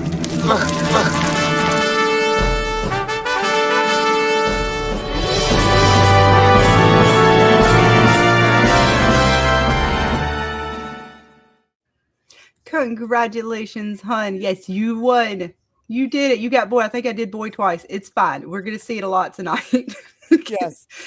But congratulations to Mrs. Green Spider, Miss Janice, Miss Jen, and Anon. Congratulations, you guys, on your set of coasters. Oh, my goodness. And what is our next? What am I going to give away next? Oh, my gosh. There's so many. I remember what all I got. Okay, we got some lights. You have the lights and you have the awesome Frumley sign. Okay. Do I want to do You're our Frumley. You're our Frumley. All right, I'm gonna bring up this image and you guys tell me what y'all want next. I'm almost there. All the clicking. Tell you. And these lights, folks, like they change color. They do stuff. Like they're pretty cool. They're pretty cool. And that remote, like it does all the bells and whistles. And I think it changes, like you see all the different colors on there. I think you can kind of like even add a little bit of this color. I'm not completely sure because I kind of played with them myself. RGB. No, it's got the RGB. It's got the RGB lights there you and go. everything. You know what it's called. You got it. Clay, no, man. Look, he pro. I know a little something. Look, man, you show me them game skills. I already know now. I was like, okay, I see you, Clay. He got skills, ladies. Right. You can't have him. Maybe I don't very much. But Doug, for joining us I try. and being such a good sport and having fun, give away some stuff. You just made a memory for someone because they just won something on the stream with you. And regardless of if you're a villain or not, you are definitely a fan favorite because you give back to the community and we appreciate that. And we enjoy that you actually sit here and shoot the breeze with us and have fun with us. And thank you. That's all we can say is thank you. You're absolutely welcome. I mean, this is totally a pleasure for me. I love connecting with the fans. I mean, when I didn't really have any idea about all of this stuff until the season 3 finale came out in the fall of 24. And I was astounded. I never used Instagram before this. And I mean, I had an account, but the only people on it were basically all my friends from Facebook. And I never used it because it just seemed really cumbersome. And then I went on there and realized that the whole cast was really into the whole Instagram thing. So I thought, I guess I got to up my game here, So I started posting stuff and connecting with people. And I just got this sense that they were truly a Frumley, they were a very tight knit group. And I just thought, I really want to meet these folks. This is really cool, Yes. And unlike the regulars who have got, like hundreds of thousands of followers on there, I have a handful by comparison. So, it's been very easy for me when people send me messages to message them back. And they always go apeshit when I do that. It's like, yeah, oh my God, I was giddy. Right? James, Scarlett, I messaged them. I was like, oh my God, he responded. Yes. I was nervous. Like, oh my God, he responded to me. Fanboy. We try to be professional. But I ain't gonna lie, we do a lot of shenanigans around here. And we wanted to be so professional. We did not want to mess up and, disrespect what we because we felt so honored for you to come and join us, and we didn't know what to do. We were like, oh my God. And then when you joined Dana's, we weren't expecting you to join that night, so we didn't prepare ourselves with like questions or anything like that. So me and Dana was like, oh my God, what did we do? We was going to prepare questions and do all these, things that we thought we were going to do to prepare for you. And it was like, okay, well, and then you were just so nice and just so chill and just hanging out with everybody that it takes. And Dana has met some folks going to Comic Cons and has told her experiences with speaking with other actors and folks, whether it's TV shows or what have you, and how some of those can be a lot nicer experiences and how some are not as nice. So it is nice to have someone who's part of the show to be so generous as you are and so kind to the fandom. Well, thank you. I'll tell you a funny story. Do you know the fellow who hosts the Geek Academy channel? Yes. Igor. Well, he and I did an interview about a month, I think, after the season finale, and he had never done an interview before, and he kept apologizing for that. He was fine, and we had a nice time. And because he's Russian and he's got a huge Russian following, he did another version of it with Russian subtitles for his Russian listeners. And so I went on one day and I was checking it out. And I was reading the comments. I was translating them. Most of them were in Russian, but I was just translating them as we went along. And Russian is a very colorful language. They use a lot of very poetic ways of referring to things and people. Mm-hmm. And there were a lot of the same comments I saw from a lot of interviews that I did, where it's like, how can this villain be such a nice guy, But there was this one woman, one of Igor's followers, who wrote, how can this man be a villain? He's just a cinnamon bun. Oh my God. You do make it very hard. You make it very hard to look at you as a villain. You do. And I think what's really funny is that you are going to have so many people rooting for you. Like, I actually think you are going to have you are going to be a villain that's going to go down in history as being someone people are rooting for. Well, I love a good villain, man. Like a good villain you can like get behind. Oh, let me tell you. But can we say, not can a we Joker really lover? say Like, well, we can sit here all day and talk about like your favorite Joker. I got my favorites. Yeah, I mean, I Joker's like a a good good villain. example, but there's tons of them. I mean, yeah, we love bad boys. We do, I mean, that's part of the fun I've been having with this little guy. He's kind of like my alter ego, and he gets up to all kinds of nasty stuff because people eat that stuff up. I was in Spain last spring, and I took him with me. I was in Spain and then Poland. And I was in Madrid. I was walking down one of the main drags in Madrid, taking all these touristy pictures. And in the midst of them, I got one of him standing in front of Victoria's Secret, looking in the window. And the caption said, "Hey, buddy, you do your sightseeing and I'll do mine, okay?" And that's just kind of who he is. He's kind of my alter ego. There you go. Have you been recognized yet? Like, have you gone out in public and somebody's actually like been like the man in yellow? No. Have you gotten there yet? Well, wait. I have a Please don't come down to North Carolina. Please don't come down. Yeah, I was gonna say, don't come here to New York, because I think people will just be like, "Oh, no, man in yellow." I don't know. I don't think. I would be surprised actually if somebody recognized me. I don't know. Welcome, Captain Shriver, and everyone else who is joining us tonight. Yes, it is. We have the man with us tonight. He's going to be on a lot of things. Again, I know you're going to Julie after this, right? You're going over to hang out with Julie B, I believe. No, it's what's her name? Real Cinema Therapy. Oh, okay. My bad. Yeah.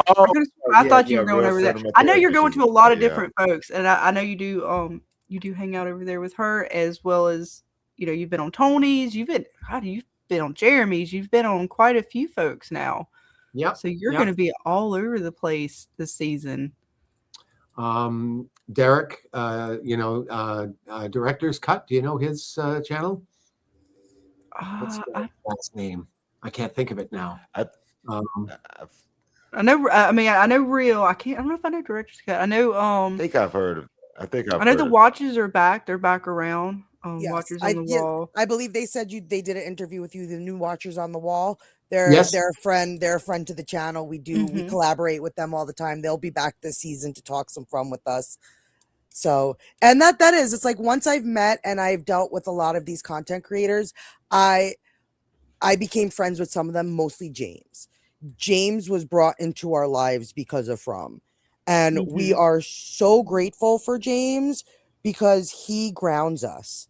Like Scarlett and I get wild Dana, and crazy. you were supposed to ground me. You were supposed to be the I ice was, but to then the you fire and the chaos. rubbed off on me. But James grounds us and keeps us on track and in line, and so he became such an important part of our lives because of From.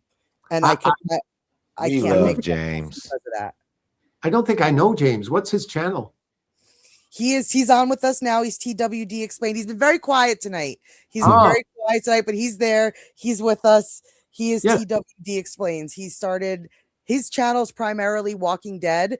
And just like when I messaged you, when I first messaged James to come on because I saw he was covering From and he responded to me, Scarlett had to pick me up off the floor because I fangirled out and I was like, we got James. I was like, I ran into James. We got James. It's funny. It's funny how I ran into James. I needed someone to explain me Herschel. Spoiler warning. Needed someone to explain Herschel's death to me because I didn't understand it. So I typed in, someone help me understand Herschel's death, and The Walking Dead explained. So James was my therapy session. He just didn't even know that I was a fan of his until recently. Ever since 2017, and because I've been on like 10 years, 2,000 videos, so it's been a trip, especially meeting all you guys and getting to hang out with people like Doug. And I've been a fan in fandoms, like a lot of different ones, right? And whether it be The Walking Dead or Game of Thrones, you go to the cons and it is like family. I know we say family, but even the Game of Thrones people, the Walking Dead people, all the fans, when they get together, I mean, different religions, different political outlooks, different worldviews, they all go in a building together and they get along and they're family. If the world could just learn from that shit, right? So I love it. You were on the last time I was on here, weren't you, James? Yes, sir. Yes, sir. He's our third. He has now become officially our third appendage around here. Like we can't survive without him. Ooh, that's an iffy image. Yeah, it's the family fandom. Crazy Dana. Dirty Dana strikes again. 8:36. It's only 8:36 Eastern. Okay. I know. Dirty Dana strikes again. See, that's not what I meant. You guys, see, that's not. Stop it. Get your minds That's out. That's not my fault, Dana. Stop it. That's not what I meant either. Oh, we'll see. See what Doug, you see what I deal with? We'll see. Maybe Clay was thinking the same thing I was. I was thinking I'm sorry. My fault. It's the gamer. It's the gamer. Unacceptable. You can't help it. Look, when we're playing video games, you start talking like that. Usually people are saying other things. It's the gamer in us, Dana. It happens. Yes, but you have now officially become part of our family, and we can't wait to have you back and talk some more with you as the season progresses. You will always have a seat whenever you so choose to join us. Well, I was going to say after the first episode drops, maybe we can get together and chat about that sometime for sure.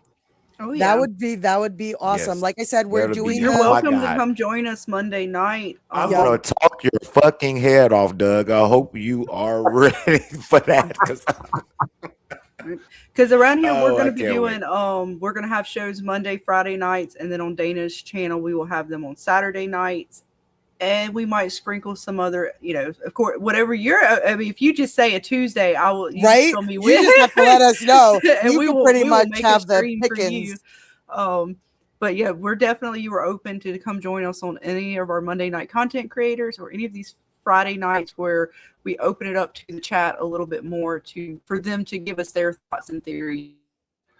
I'm doing something on Monday night. I can't remember what time it's happening, but it's possible to do more than one thing. So we'll see. Absolutely. We will definitely be in touch. I can't wait. I cannot wait. You got time to hang for just a lot. We're gonna do one more. How many? We can do Well, yeah, I'm good. the sign. Another 20 minutes here, so I'm Oh, good. okay, good. We do not want to keep because you, like I said, you've got so much to do this season, and we're so looking forward to watching it all. Wait, so I'm trying to think. How many lights do we have? I say do the Frumley sign because we only have one more of those, and then we Okay. could wrap that up and let Doug go, and then we could finish up with the Frum lights. All right, so we'll do the from sign again, folks. Hashtag MIY in all caps for the man in yellow for your chance at this awesome from sign. Let me get it there. This one right here. Yes. It's pretty cool. It's got some blood splatters on it. You got the talisman in red. It's from Ali. You don't want to miss out on that. And so I'm going to bring the page up for us to do that real quick. All the clicks. Let me hear it. That's why you run everything, Scarlett, because allegedly it's you created the AI. You're Techno Dana. every time I see my talisman, I think of that Randall scene you guys play during the winter thing. Mm-hmm. Every time I see it, that runs through my mind. It's fucking rock. I got a fucking rock and window. I know, right? I love that. It was my favorite. I'm not scared of you, but I'm not coming outside. That's not debatable. Right? You just no. The cattle will have to die. We'll figure it out tomorrow when the sunlight comes up. Right? I was just going to say, I have to say that Randall's character arc has been one of the more interesting ones in the series, I think. Yes, it has. Oh, yeah, we can actually I love his give art. this away I real love his quick. art, And yeah. I definitely want to hear One of the that. biggest theories was that he was going to be you or something. There was a connection to you. Yeah. Which for a I while. personally thought was insane. Well, there's also now connections with Boyd. Like, dude, what's the way the human mind works, right? Like, I think you've said it before in past streams. Our minds are kind of wired to find connections, solve a puzzle with what's given, and kind of fill in the blanks. And depending on your background and how you see the world, that fills in the blanks. The hashtag MIY for man in yellow, because I'm gonna give away this from Ali sign. We're gonna do it right now, so we'll dive into some Randall before you have to go. So here we go. Got 7 folks. Here we Last go. chance. Let's go. In Yes, 3. them hashtags in. This is free. This is free, by the way. Free. Right.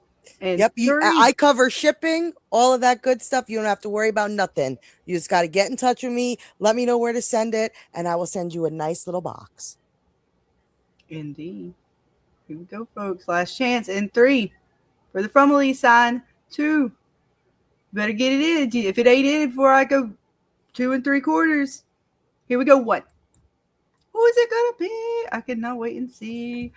Is it gonna be the winner for the lucky from Ali side? Is going to be EJ. Nice. Welcome and congratulations, Hun. You are an awesome winner. But you can't get in here. Fucking rock! In the fucking window! I'm not afraid.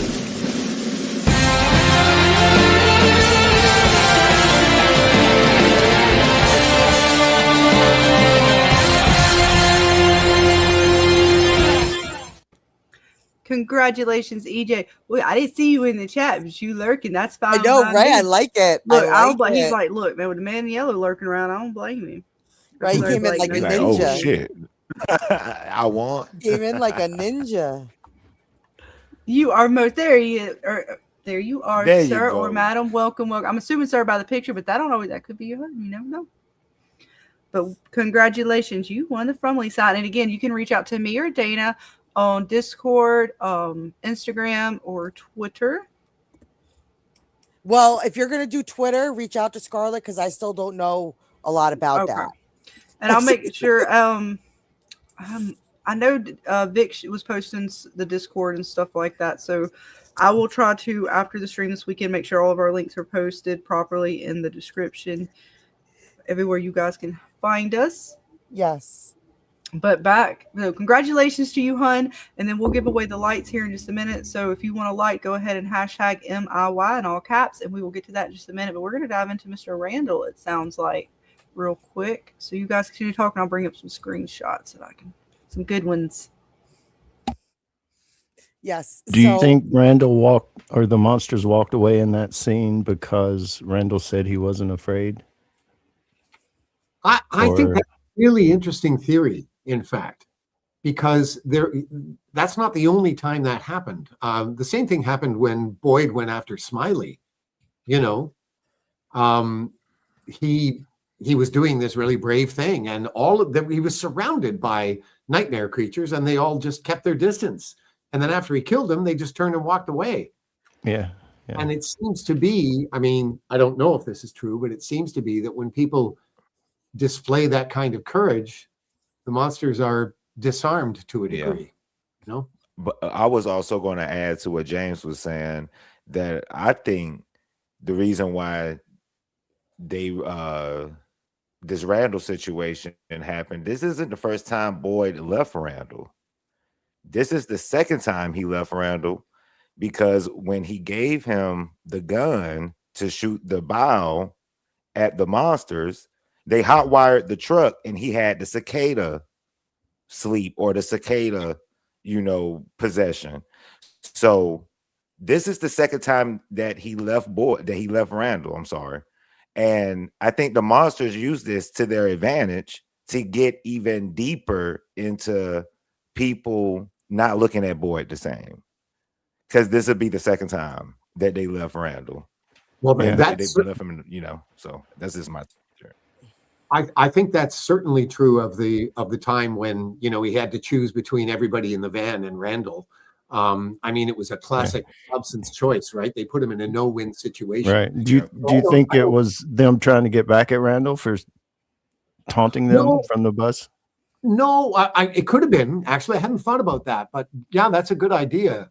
I thought of it more in terms of they're always putting Boyd in no-win situations. Yeah, it seems like they got a twofer out of that one because they were messing with Boyd at the same time. Yeah, but I mean that's exactly the kind of situation that Boyd would hate more than anything. Having to make those kinds of choices. But of course, being an Army guy, it's probably not the first time he had to do that. But yeah, I just saw that as them messing with Boyd. But you're right; it may have had something to do with, all right, Randall, you want to be rude to us? Here's a little payback. Yeah. Yeah, and just like to add on to what Doug is saying, remember Boyd says he left a guy, while he was doing the service named Kelly. And unfortunately, he had to, take the rebar out of the young lady's head that was, attached to the tree. So yeah, this isn't his first time. And well, go ahead. I'm sorry. I was just going to say, if memory serves me right, I think her boyfriend had the same first name as the right. Like between the two of them, it made Brian Kelly. Brian Kelly. Yep. Yeah. Right. Well, I also think that it more so had to do with Boyd. I think Randall was just a pawn, because if this place I feel like is honed in on Boyd. Breaking Boyd seems to be what this place enjoys the most. And what's another way to break him? Leave no man behind. When he saw the tattoo on Martin's arm, that also, so to have to leave Randall behind, and then living with the fact of when they just dumped Randall on the doorstep like that, like now you have to face him, you have to live with that, you have to see that every day. I think it's a further way that they are slowly and utterly just breaking Boyd. And have a good night, I think that Debbie. leads to the scene of him at the grave saying, "I'm changing and I don't like what I'm becoming." And he has to, it's something he can't avoid, really. I mean, some people think he's changing into a monster, but I don't know. I think he's just changing, Yeah, I don't know about that. I just think I think, especially after season 3, he's just had so much put on him. I mean, look at that horrible scene in the bar, barn, Jan Chen. I mean, how anybody could come back from that is kind of amazing. Yeah. And honestly, I think the same thing happened to you. I think the same thing happened to the man in yellow. The man in yellow went through the same thing that Boyd did. You know, he came up. I mean, the inspiration alone tells me a little bit about what I think about what the man in yellow could possibly be. And I think this would be my first time saying it now that I'm rewatching the show a little bit. I think there is a connection between you and the Kimono lady. I know you can't say anything, and I know don't it's know. outlandish. I don't know. I know you don't. I know. Well, I don't think it's I know you don't know outlandish. anything. Well, I don't think it's But I outlandish think because I mean, there's a connection there. there's something that's possibly there. I could see there not being, but also being.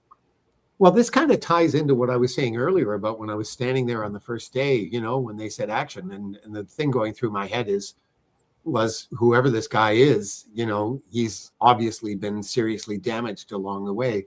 And this came up a lot in interviews after the season 3 finale came out. And I was doing some poking around online, and I came across this great quote from Mary Wollstonecraft Shelley, who wrote Frankenstein.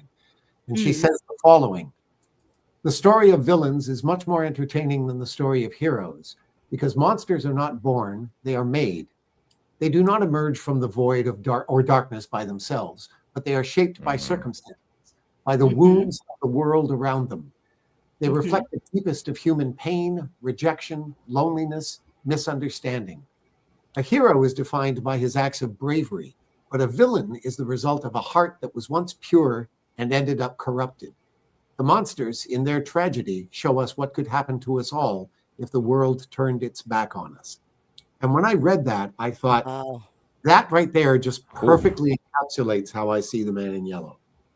Well, yeah, a good villain usually has a good backstory of how they turn, like you said, from something at its period, even in like comic books. I mean, how many of the villains had a parallel to their superhero counterpart, but somewhere along the way, things didn't go as expected, or you know, something happened that changed their point of view. They were cast aside, their works were cast aside, and therefore in that, you know, they grew into hate, and it continued to grow in their hearts. So yeah, the good villains usually have a very good backstory in that regard. Much agreed. Yeah, that is a very good quote.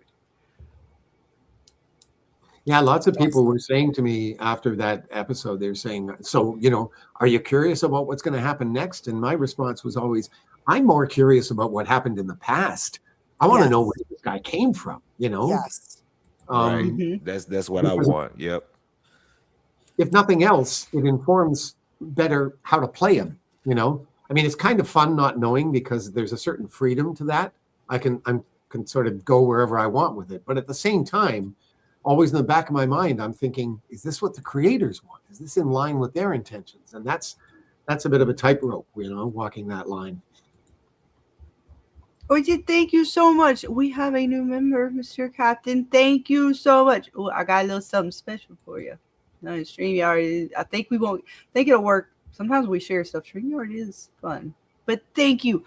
And yes, we are going to have some member only streams here real soon. Our Fever After Dark, because it looks like might have some spiciness this season with Miss Sophia, and who knows. And we're going to dig up some old bits from season 1 and Colony House, and we're going to dive into those for some member only streams. So thank you so much. And here, we're going to give you a little fever. Welcome to the fever dream. Fever, you're on fire. Welcome to the burning desire. I said fever. Join the party.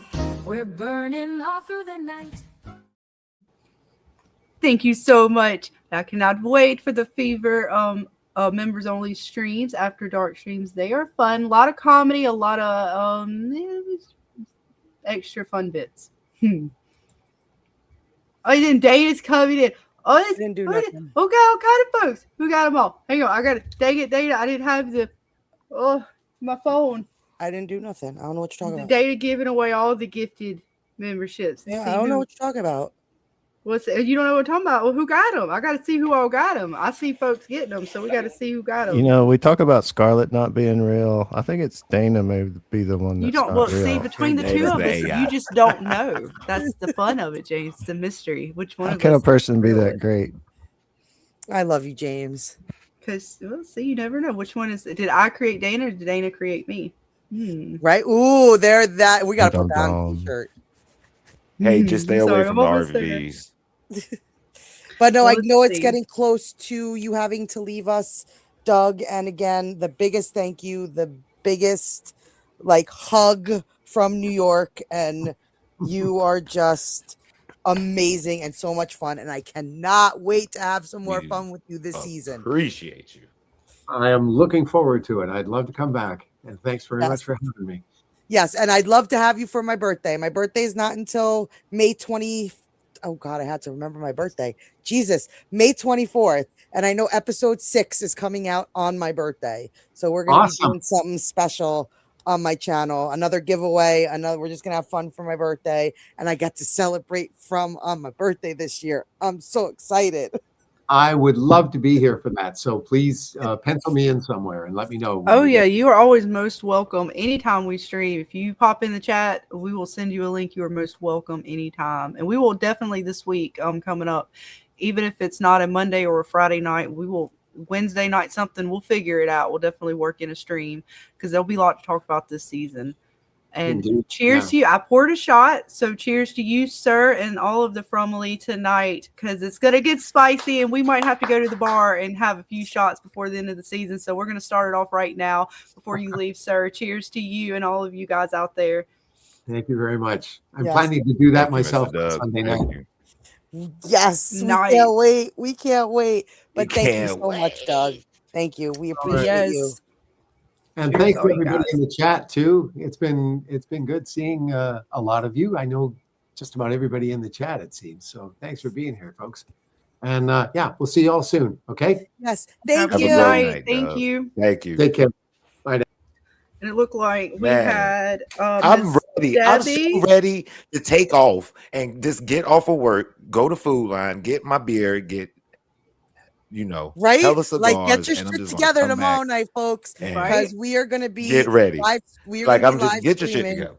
We're gonna Let's be see, live and- streaming. And we got, let's see, Miss Debbie. She received a gifted membership from Miss Dana, who doesn't know what we're talking about. Miss Pixie, Mr. Bill Chill. Let's see, Green Spider. Oh, Green Spider winning it all night. I see Keegan Bryan. Congratulations. And then we got Miss Janice coming in with her own membership. She has become a member as well. So we're going to give you something too, because we just keep the party rolling, folks, all night long, right? Welcome to the fever dream. Fever, you're on fire. Welcome to the burning desire. I said fever. Join the party. We're burning all through the night. We can thank you, Dana, Janice, and of course, Captain, all you guys, everyone tonight, and of course, Mr. Doug. I'm still trying to call him Douglas. He I told know us I'm to call him Doug. trying. Like I'm trying really hard. And he But is. he's He was awesome. awesome. We Yes. cannot wait to have him back with all you guys. We still have more giveaways and things. It doesn't end, right? I mean, we are not done yet, folks. So we gave away the Frumley sign to EJ. He is the winner of that awesome giveaway. Our last, how many lights do we have for the Frum lights? We have 4 lights. We have 4 lights. All right, 4, let me note folks. that. 1, 2, 3, 4. And it's the Frum with the yellow kind of backsplash on it. That was my favorite. That's why we kind of picked, well, you know, me and Dana and James kind of picked. I picked that one because it was my favorite. And it's my favorite. So I got it for you guys. I locked it in over here. Yes. It is a fever dream. You are part of the fever dream. Welcome. We're going to have lots of fun. Again, we do. I'm going to get into some gaming streams, hopefully, in between Frum things. But with the season of Frum, games are going to be a little bit more dry. We do Apex and stuff. Of course, Mr. Baby Clay will be hanging with us when we game. You are always most welcome, Mr. Clay. Yes. So we got lots of things. I'm sorry. I'm trying to we regrouping. We right. The shot's going to kick in here in about 10 minutes. But maybe we will be streaming on Monday with our content creator roundtable discussion, so you're not going to want to miss out on that. And tomorrow night we will be on my channel a little later, probably starting around like 9:45, 10 p.m. because we are going to stream until they drop the episode, and then we are going to watch the episode. Like we don't have the episode, but we will watch the episode, and you will see our reactions firsthand with the episode, and you could sync up your devices faces with us, and we could all watch together, and it's just going to be so much fun.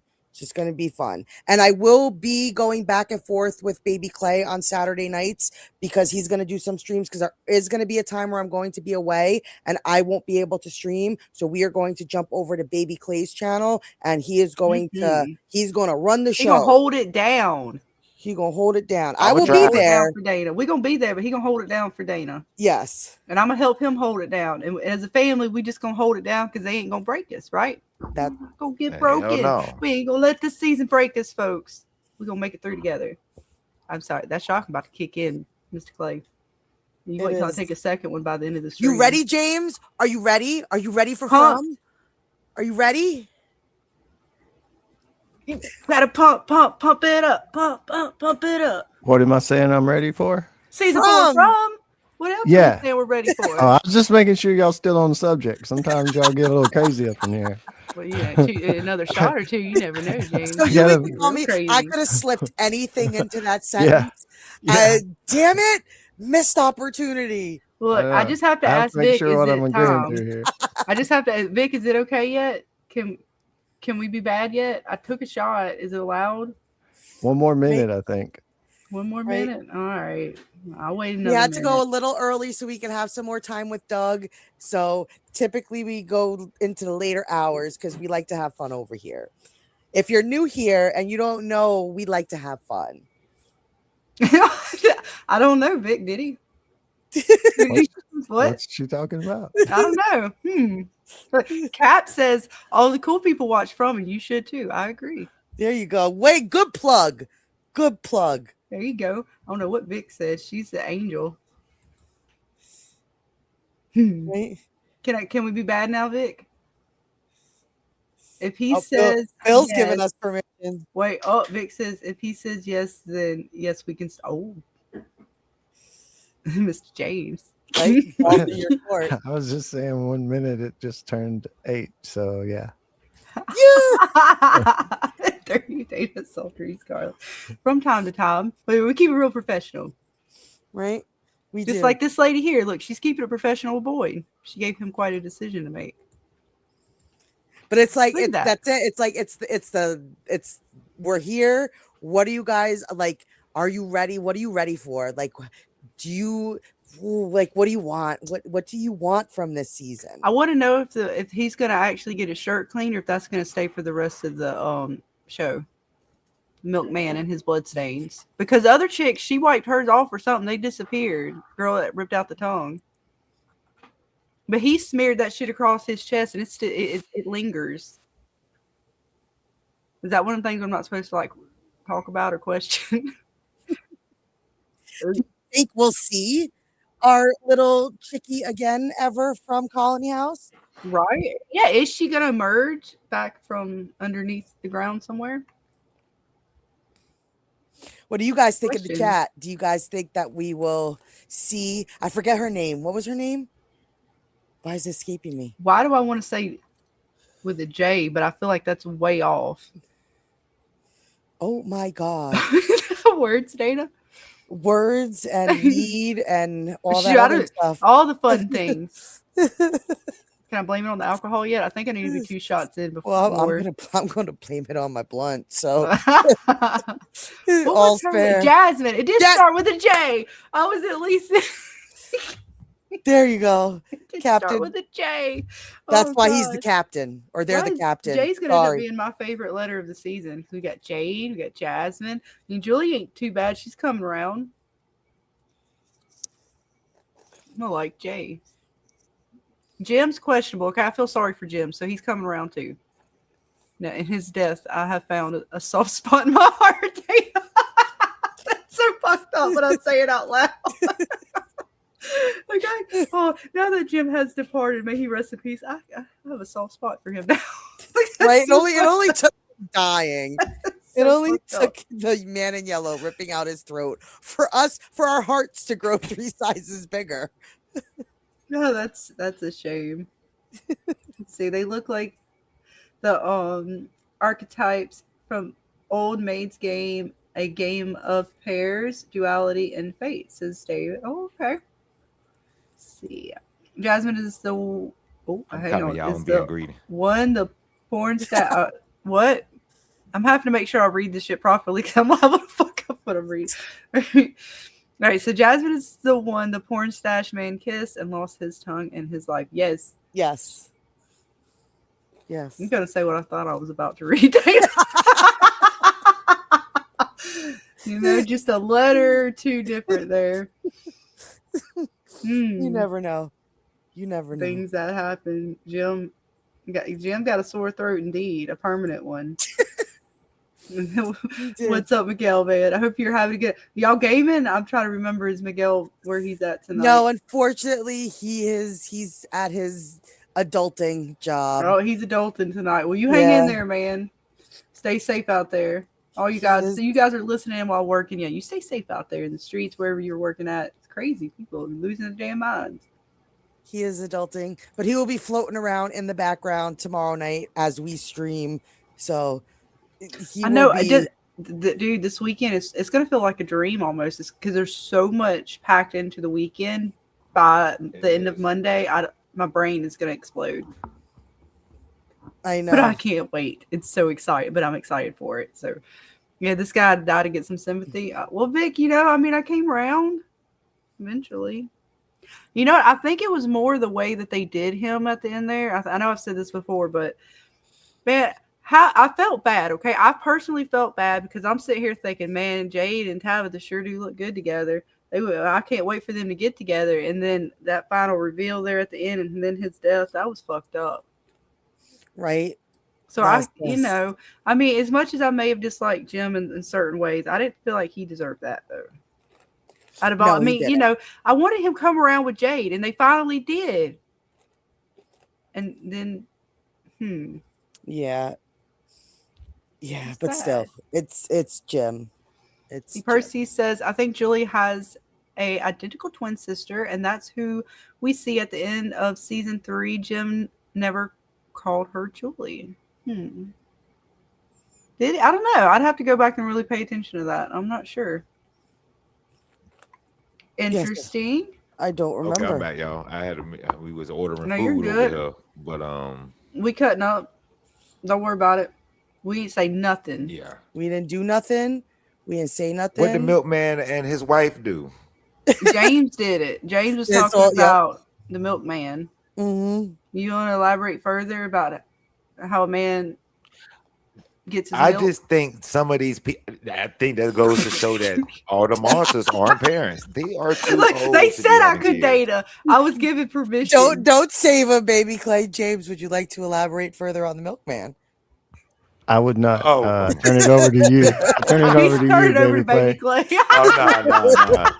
I don't know too much about this milkman, but I know for a fact he is no one's See what happens when you step away? No one. You see what happens? You never know what you're gonna come back to. It's leave at your own, warning. Y'all gotta be, and I want to make an announcement too. So make sure y'all be careful with the spoilers.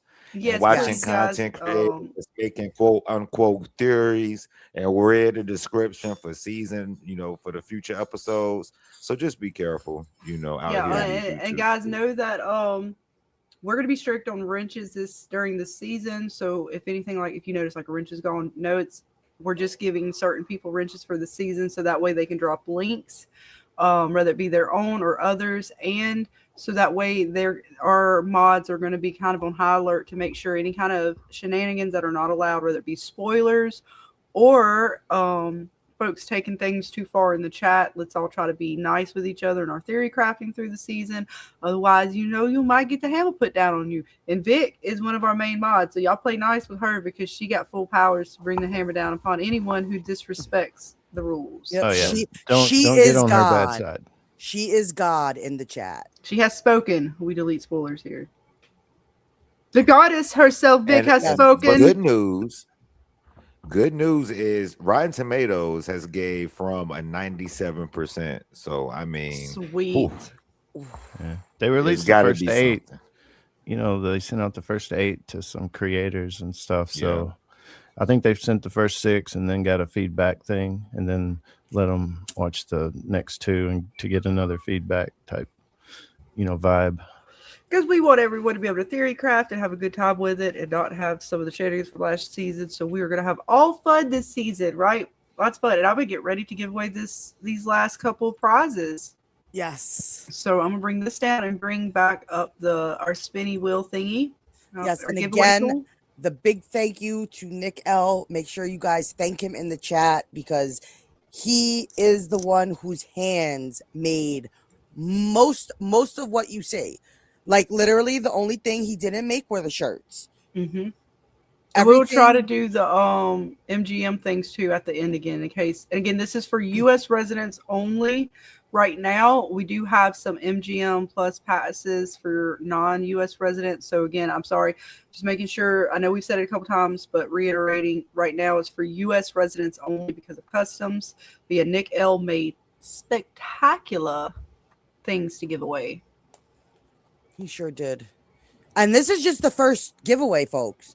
Like, this is just number one. We got at least 4 to 5 plus more. So, if I ever get my package to Dana, you guys have no idea. Oh, we went out to Surge's today, Dana. Mm-hmm. It's like an arcade in the mall. Mm-hmm. They got like putt-putt, golf, laser tag, some other bits. But I got this item. I'm going to send it to you. And when I eventually send all this other stuff, it's Powerpuff Girls. It's like a stuffed animal kind of plushie kind of thing. But it's, I don't know if you guys have heard of this, but it's called a Fuggler. A what? It's a Fuggler. I got to get a picture of it to send it to you, and then I'll show you guys on one of the next streams. But basically this, I think I got Buttercup. Is she the green one? A Fuggler named Buttercup? That's the Powerpuff Girls. Is it the green one, Buttercup? I don't remember what the names of. One's the like green Bubbles. one's Buttercup, Blossom, Buttercup. and Bubbles. Yeah. Okay, she looked like she No half Powerpuff Girls retarded and high at the same time. They gave her 2 fucking teeth, like 2. I can't wait to show you guys. I got to get a picture because I got it today when I was out with family. You talking about the purple one? You talking about the purple one? No, I'm talking about the green one. This is this like brand is something new that's come out with like the kids' toys and stuff. It's called Fuggler. Go look it up. They have a Powerpuff Girls edition apparently, and I got at the arcade today with my points. I got Miss Buttercup herself as a Fuggler. So look forward to that in future giveaways, folks. I'll get a picture of that to put that in the Discord at some point. But you go check that out. Go look up Fuggler and Miss Buttercup from Powerpuff Girls, and you'll find it. It's interesting. But we got 4 lights to give away. The From lights. Actually, I'll do this. I'll try to bring up the lights. Well, actually, you see them in the back right here, right next to Dana. You can see the From lights with the yellow, the little words, Dana. Control for the lights. Yes. So I'm gonna share back the wheel. Hashtag again, man in yellow was hashtag MIY in all caps for your chance to win. Let's see how many folks we have. Let's see. All right, we still got 6 entries, so that's still enough to give away the 4. And again, if I don't know, we'll see if we do runner-ups or not. But if we do have any runner-ups, you guys will. The runner-ups, if you do not, if all these folks do claim their prizes, and we still have a runner-up or 2, you will receive, I believe, keychains. Yes, I have some awesome From keychains, again, made by Nick. So even if you're a runner-up and you don't get to claim a prize, you will still get a little something in the mail. Little something. Well, just a smidge. Little something for you guys, because the Fromly is where it's at, and we want to make sure everybody has a chance to win. Look, there's so many folks in the chat. Come on, guys. Hashtag it away. Look, Kat knows what's to do.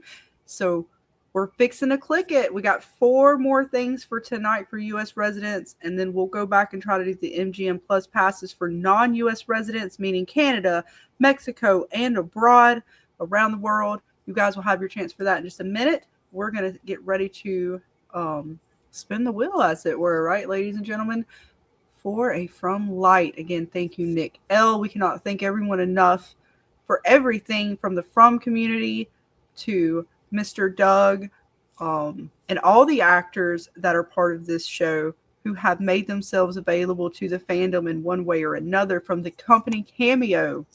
Again, thank you to them. We will show off some of their bits. We got one from Julie, and we'll have more this season. Again, everyone who comes on panel with us tonight and through the season, and just Dana and all of her generosity.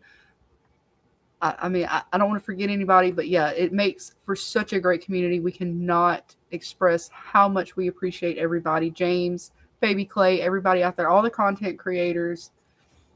When we come together and watch this show and enjoy it together, that is what makes the Frumily. That is what makes this show great. That is what brought me and Dana together as friends.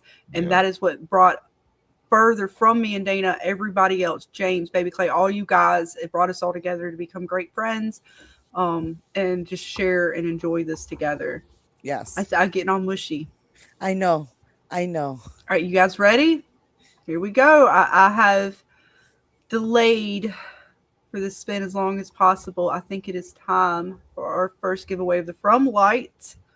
We have 7 entries. Here we go, folks. Let's see who is going to win it. Hashtag man in yellow. Who's gonna get it? Who's gonna get it? It's Robert! Oh my gosh, Robert, congratulations. Well deserved, Robert. Oh my gosh. My blood is your blood now, motherfucker.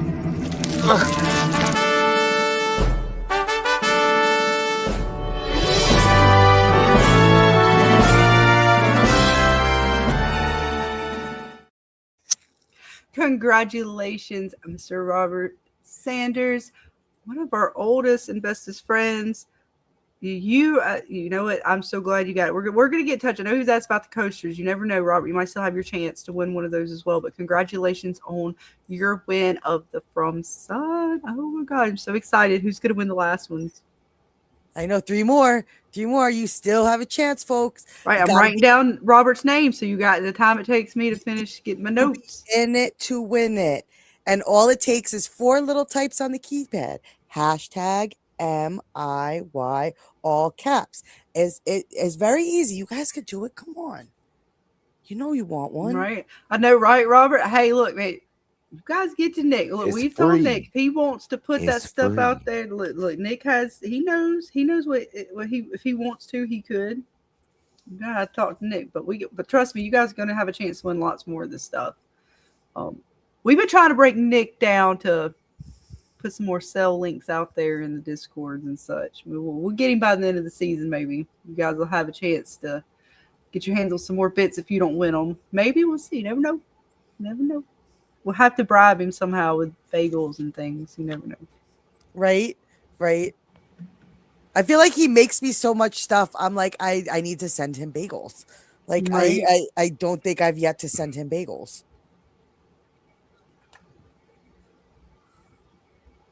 Yeah, I try to avoid, y'all talking about like IBM and stuff like that. Yeah, I try to avoid all of that. I even kind of avoid, unless I know the content creator, which I'm pretty busy lately, so I haven't had a chance to really watch everybody's stuff. But even in seasons like last season, unless I knew the content creator, I try to kind of stay off of some of that stuff, with the fact that some folks do have access and you don't want to ruin it for yourself. So I say that's why, like, even y'all are like, have I seen like the pictures or images? And I think James, you sent me the one for episode 1 with Sophia, because I was trying not to even watch the synopsis and stuff or read those, because I was worried that it was going to be a little give away too much, or I was going to be able to figure out too much from it or something like that, or get my brain going. I don't know. So yeah, I try to stay away from some of them things as well. All right, folks. Still have 7 folks, it looks like, in the giveaway. So we're going to get ready to do the second light giveaway. So congratulations again to Mr. Robert Sanders. And here we go. In 3, 2, for the second light, 1. Who's it gonna be? Lucky, lucky winner. Who's gonna be the winner? Who's gonna be the... Oh, it's Brooklyn! Congratulations, hon. You can't get in here because there's a fucking rock in the fucking window! I'm not afraid of you.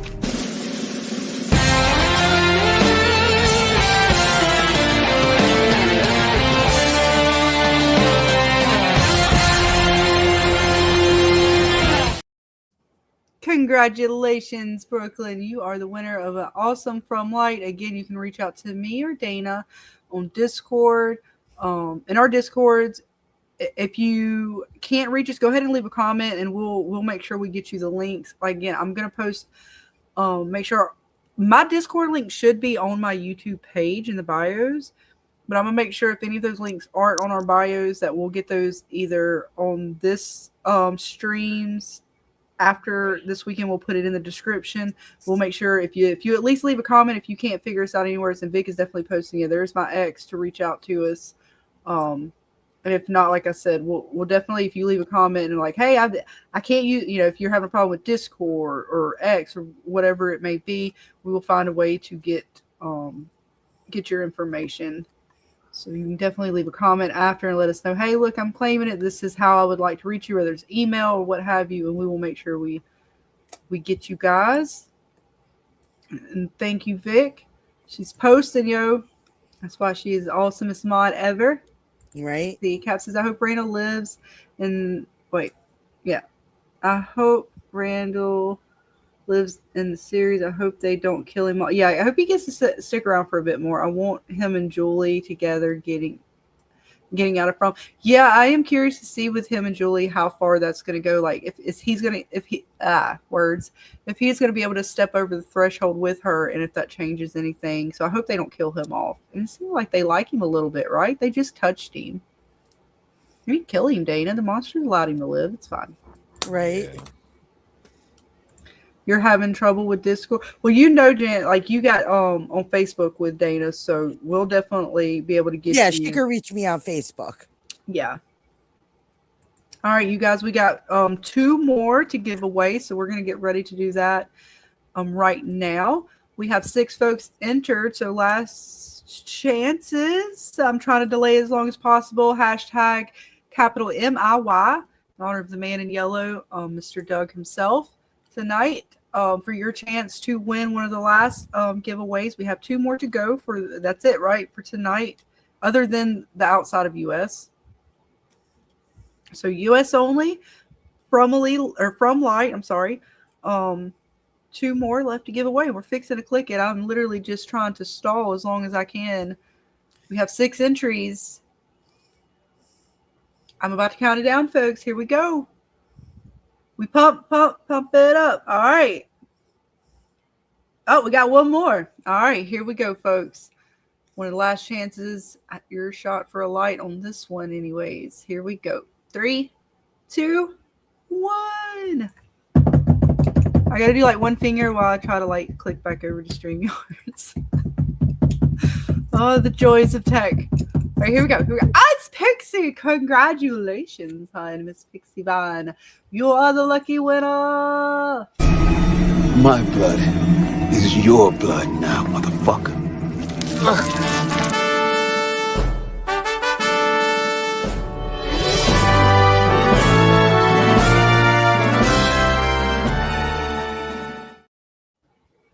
You won an awesome From Light. Let's see. I can read. So do you see the thing right next to Dana right now on the screen? Right under giveaway, that From Light with the yellow on it and the little controller. You have won one of those, my dear. So Yes. Congratulations. Yes, may the From be with you all. May the odds have it in your favor. Right. We got 1 more to give away. Right. I'm gonna bring that So back last up. chance, guys. Hashtag man in yellow. And I know I saw a couple of people just pop in and put the hashtag man in yellow right when she was drawing. Type it again just in case you didn't get to enter into that last draw. So just make sure hashtag MIY, all caps. Last chance to win the last prize of the evening for our US folks. Yes, indeed. I'm sorry. I went to unmute, but I was already not muted. All right. All things, Dana. It's fine. We're good. Yes, your last chance, folks, at a From Light for US only, and then we will give away, or we'll try to give away the MGM Plus for out of US residents. Again, that will be coming up for Mexico, Canada, and abroad. There you go. Yes, folks. If you are in the US, go ahead and hashtag that away for your chance to win. We have at least 6 folks still entered for this last one, and I'm gonna get ready to click it. Oh, the clicking. I like to click. I get to play with all the buttons. I get to press the buttons, Data.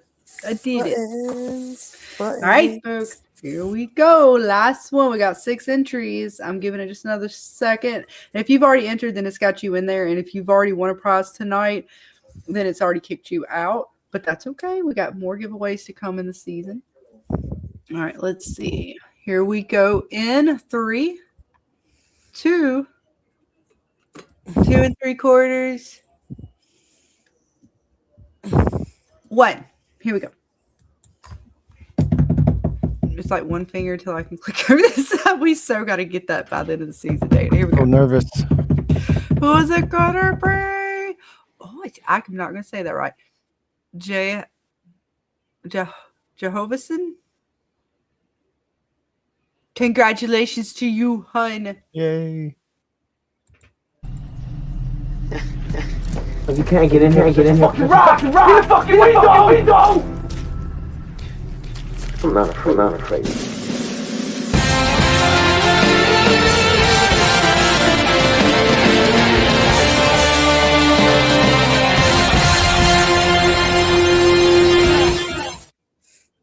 Congratulations to you, hun. I'm gonna write that name. I'm sorry, I was letting Nico out. Who won? Who did it? Who got it?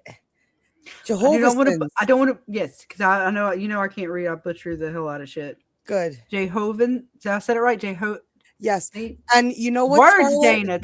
Dana. I swear. You know what, Scarlett? Because I want to see if this is actually going to work with the subscriptions. Let's draw 2 winners for the MGM gift cards. If there are no one from outside of the because it'll give me a chance to see how it actually works.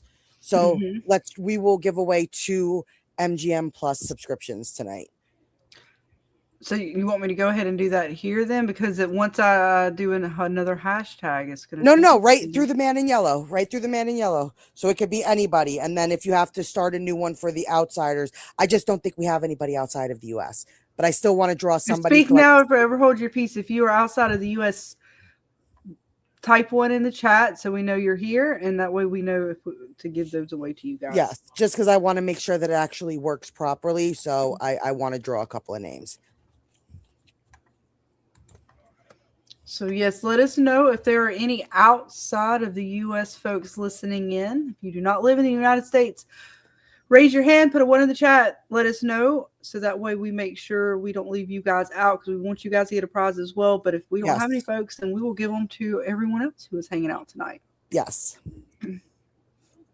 We'll give it a minute. And we'll try again later in the season for our outside of the U.S. folks. Like, this isn't going to be the last time we do this. We will try again since we didn't get a lot of, non-resident, not non-U.S. people here tonight.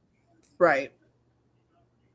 But again, congratulations so far to all of our winners. We have Bill Chill, I'm with Alice, Joy Vine, Green Spider, Janice, Robert Sanders, Brooklyn, Pixie Vine. I'm so sorry. I know I'm going to say the name wrong again. It's the one we have on the screen right now. Jehovah's Son, EJ, Jen the Teacher, Anon. Congratulations to all you guys so far. Oh, well, thank you, hun. Yes, we have lots of fun over here, and we are glad to have you join in the fuckery, the shenanigans, and such with us. Welcome to the and dark Vic lives side. on Mars. Well, we may be very soon in the future. You never know. Right, Jane? Aren't we supposed to be like using the moon as like a way to get to Mars or some such another? I thought it was women live on Venus. Is it Mars? Aren't we supposed to be doing something like that? Is it Mars? I thought that's what one they day. said. One day in the very far, far, far. We got to get around the moon a couple more times and land again, and maybe then we'll build a facility and perhaps one day. Yeah. All that, right? All those bits. All right, so I guess we're going to do the MGM Plus Pass. We're going to do 2 of those for. I haven't seen anyone say anything about being. I have not either. So we will get ready to give 2 of those away for you guys. Again, hashtag MIY in all caps in honor of the man in yellow for your chance, I guess, for U.S. residents. MGM Plus Pass for a month. Yes. It And looks all like you have we to still do have is send 5 me your folks. email. That's all I need from you is just an email. Nice. All right, let me just scroll back or click back over here. All right, folks, we got five folks entered. We have 2 passes to give away. Who will be the lucky winners? I cannot wait to see. Who's it gonna be? Last chance. I'm about to click it. Giving it like 10 seconds because I know there's like that 10-second delay from us talking. All right, I think that is about it. Here we go, folks. Some of the last giveaways of the night. Who's it going to be for MGM Plus 1 month subscription pass? Here we go. 3, 2, 1. Oh, is it going to be? I don't know, guys. All the bits. All the bits. JT Moore, welcome and congratulations. I know you were hanging out earlier tonight. I don't know if you were still around, but we will post these things. Congratulations, hun. You are a winner of a pass. I don't even know if you're still hanging around. Let us know. Yes. Congrats. Congrats. Hot jinxies. All right, I got to click the video too. I'm sorry, folks. Oh, which one? My blood is your blood, motherfucker.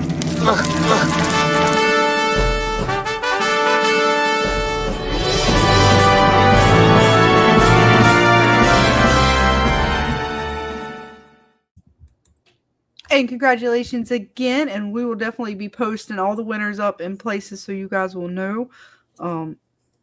If someone was here earlier and is not still around, so you will know that you were a winner. You definitely get the word out, folks. So congratulations. We have one more prize of the night, one more pass, MGM Plus pass to give away, and then we'll kind of hang out for a little bit longer and wrap up. There you are. Congratulations, hon. Yes, and again, Vic has been posting links in order to contact us to claim your prize. And this one, Dana only needs an email address from you in order to claim it, and that way she knows this is a new thing we're doing or Dana's doing. Yes. So that we make sure they work for you guys as we try to find some other prizes and things. And if you want it before the season starts tomorrow, get me your email address as soon as possible because I will be doing it first thing in the morning. Nice. Boy needs a participation trophy for temporary killing a monster. Indeed, he does. Boy needs all the trophies at this point. He needs some things. He needs a new bell. Poor Boyd. When that bell getting rough now, he done had to like Donna about got that bell across her face that one time, boy. I swear he knocked the hell out that motherfucker. He was like, no, fuck this shit. No. Bitch, you was over there pissed off and about to cry and curl into a ball. You tell me what I could have done. No, I'm just kidding. I do love me some Donna though. Right, I do too. Donna's my girl. And we got one more to give away, one more pass. The season's about to start, folks. So let's see. It looks like we still have 4 entries left. All right, let me get back over here and we're going to get ready to go ahead and do this. And then, like, again, we'll just dive back into From. And again, thank everyone tonight. This has been a hell of a night so far. So here we go. In 3, 2, 1. Last giveaway. Who's it going to be? I don't know. Oh my gosh, it's the last one of the night. Who's it going to be drawn? Oh, it is Miss Debbie. Congratulations, Miss Debbie. Yes. I gotta click the other button. All the buttons. Wait, what? You can't get in here. Get in here. Fucking rock! In the fucking window! I'm not afraid.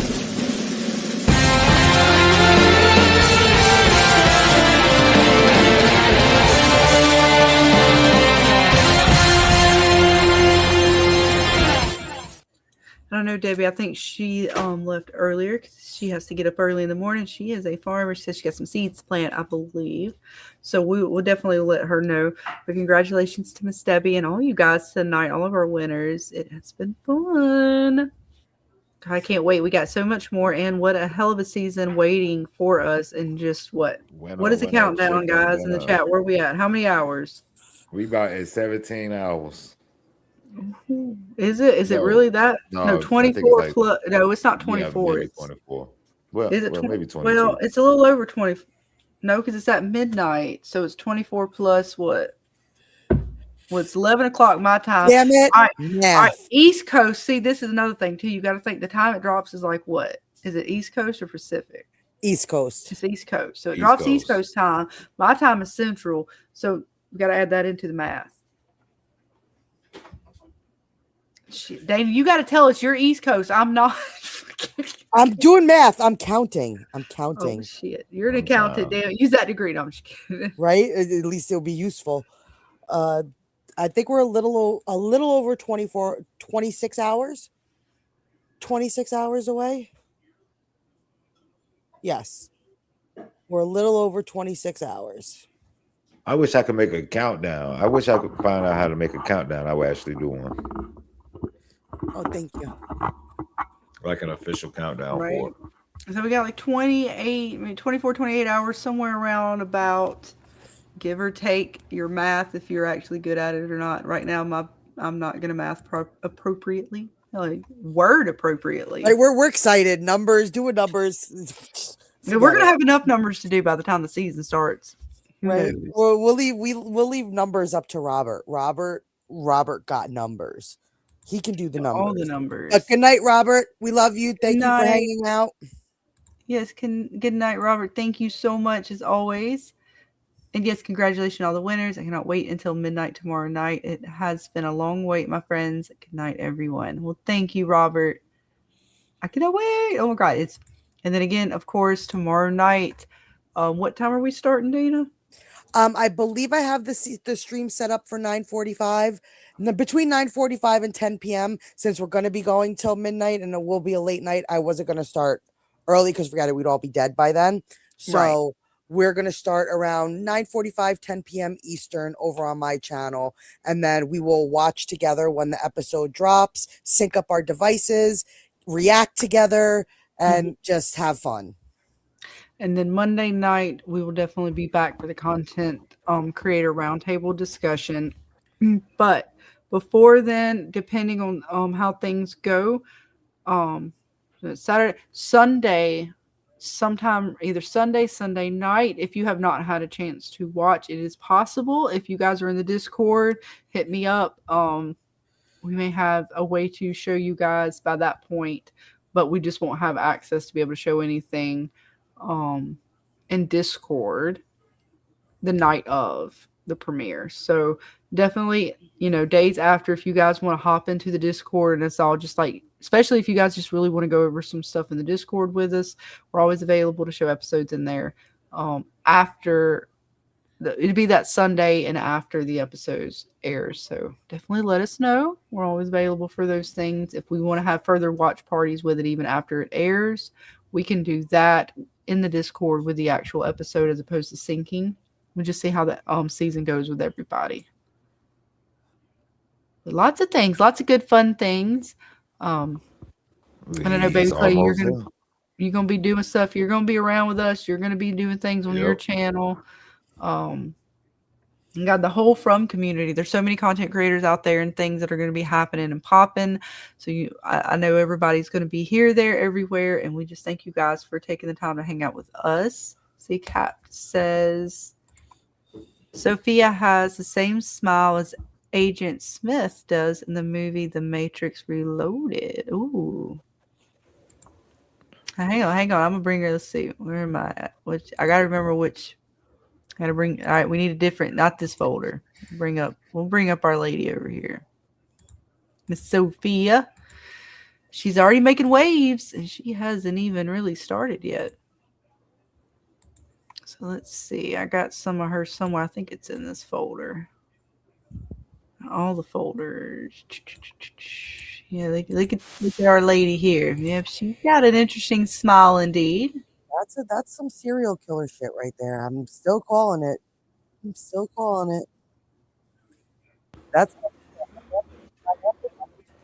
something. I mean, well, apparently, Dana, according to some gentlemen, that's not what we think it is. I know, and I feel bad for them if they have to actually go on a date.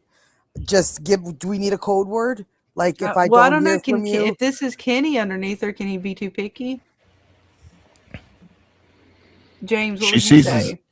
you know, if this is what it is, if that is what it is, she sees his weakness.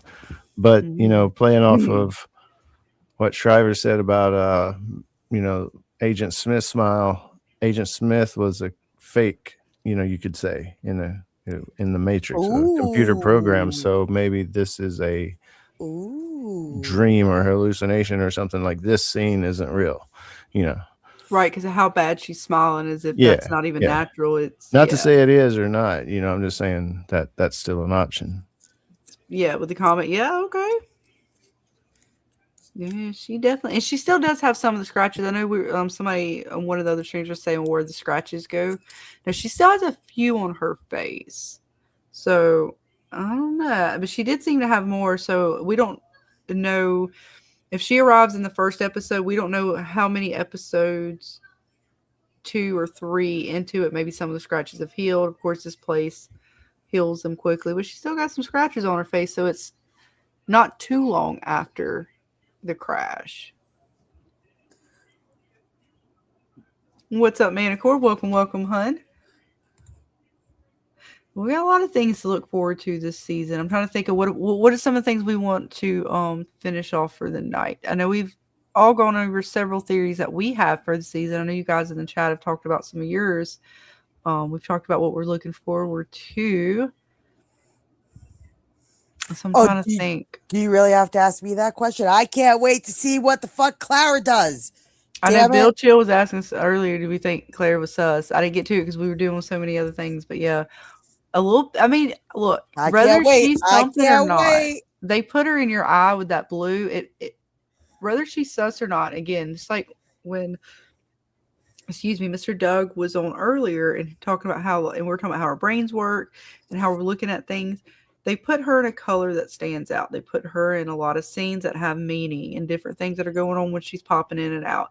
So it's not so unreasonable to think that the mind would look at her in a sus manner, whether she is or not.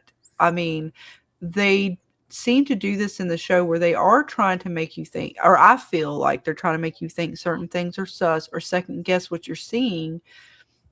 At least that's the way I viewed a lot of some of these things. Even with Martin, like Martin could just be Martin, but I still, part of me, for whatever reason, the way they've displayed him, especially the Abby comment, even more than Julie. Julie can be explained how he knows her, but Abby and what Abby says specifically to Boyd is very curious. So it leaves, for my brain, open to suggestion and susceptibility.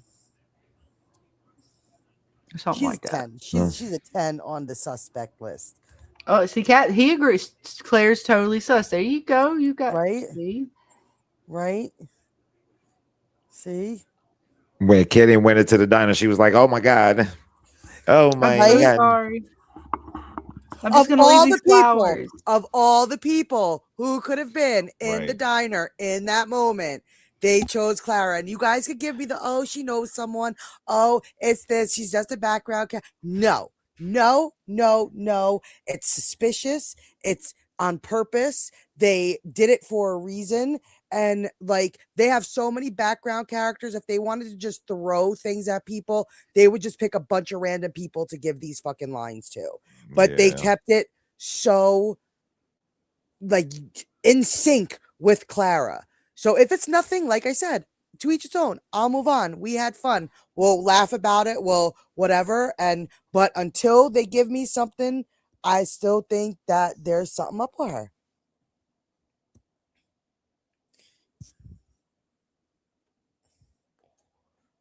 No, they said, I was trying to see if I didn't have any in this folder. I'm sorry. I was trying to look. Let me see. I'll bring up some Clara stuff. What's it good? I'm trying to think of a good episode. Do I want to go back to season 1? Oh, that's a good one, JT. He says, does anyone go in the box this season? Will we find out how the talismans were created? I don't know, James. You think anybody's going to go in the box? Think anybody's going to spend the night in the box? No, I think we're past that, actually. Kind of like we're past the picking which town, or it's which just place in town. It's all fucked up now. We've just come a long way. And the talismans, I hope we find that out. And it may not even be till the next season, though. But, it's kind of like Doug was saying. I think there will be a lot of things that don't necessarily get an answer. So I'm just wondering how the fan base will react at the end when not every single little detail is answered, that kind of thing. So Right. it'll And there's be fun. things like It'll for be me, fun to I could see. let go of the bile. Like I don't have to have a full explanation of that. There are some little things like if they kind of left it ambiguous, it would be Yeah. okay. I mean, I want to But know how the talismans were created. So I hope they show and answer that stuff, but I do wonder how much they're going to leave vague, the talismans, I hope they explain a little bit. The bile, like if we have to choose out of all these threads that could be left hanging, the talisman is not what I want to leave left hanging if I had to pick. Right. Yeah, for sure. Kimono lady, like her origins to a degree, again, how far they go with it. But Martin, I really want to know if there was anything more with Martin. I'm assuming if they don't show us anything more, then there was nothing. Then that to me that kind of answers the question.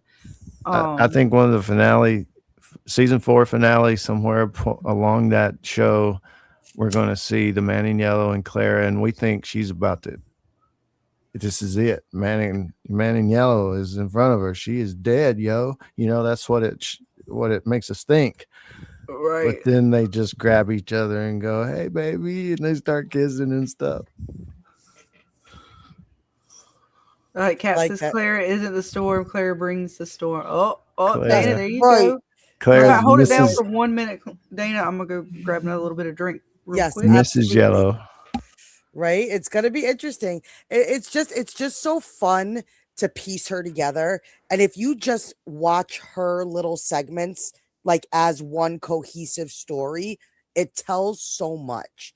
Even if it's nothing, she is just connected to so many important moments that I just couldn't. It's like I couldn't shut off my lost brain, like seeing her. Cause like I it's like all those like you just follow kind of like the threads. And to me personally, I think Clara has one of the longest threads within the show. Like she is literally connected to so much, more so than even some of the main characters. If you think about it, like just the different moments and things that she actually was a part of, it's I'm sorry, I can't help it. Can't help it. Let's see what Vic says. Clara didn't get her eye stabbed. Clara stabbed the light. I like that. Says Captain Shriver says, yeah, the light bulb went pop and her eye cut. Right? And was that punishment? Was that we know that there's a lot of references to one eye, and even in mythology, what that reference holds, knowledge. There's just so much that comes with that kind of reference, that what if that was a punishment because she's trying to help, but because there's rules, there's only so much she can do. So, she's trying to help, but can't really help. You know what I mean? So I don't know, because we don't know the rules. Do you guys think that when they say like we're gonna find out about some of the rules, like if you could imagine, what do you think one rule would be that this place has?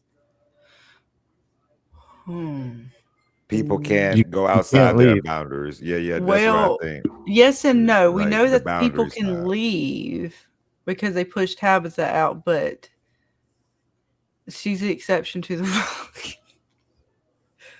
Damn it. I want to say that, yes, you can't leave this place, but then Tabitha kind of throws the wrench in there a little bit, although she came back. How does that fit in the rules? The rules were bent because the boy in white, either the boy in white or We the got a man in rule. yellow. So we do have exceptions needed to the her rule then. So we confirm that there's to go rules with there. exceptions to the rules. So which are just the exceptions and which are just the rules? That one's an easy one to determine, right? But now keeping that logic going forward, things may get a little messier. So let me throw this at you. You do it. I'd throw it full force. Right? So first season, Kenny's father playing chess.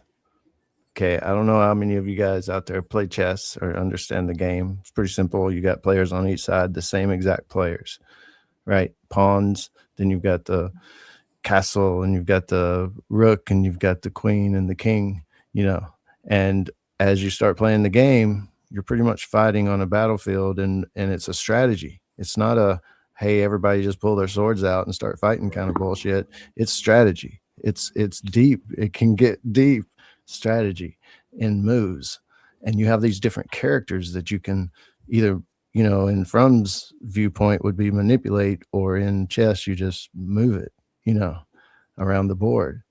But if you want to compare it to chess, I think maybe the boy in white and the man in yellow are just moving pieces on the board.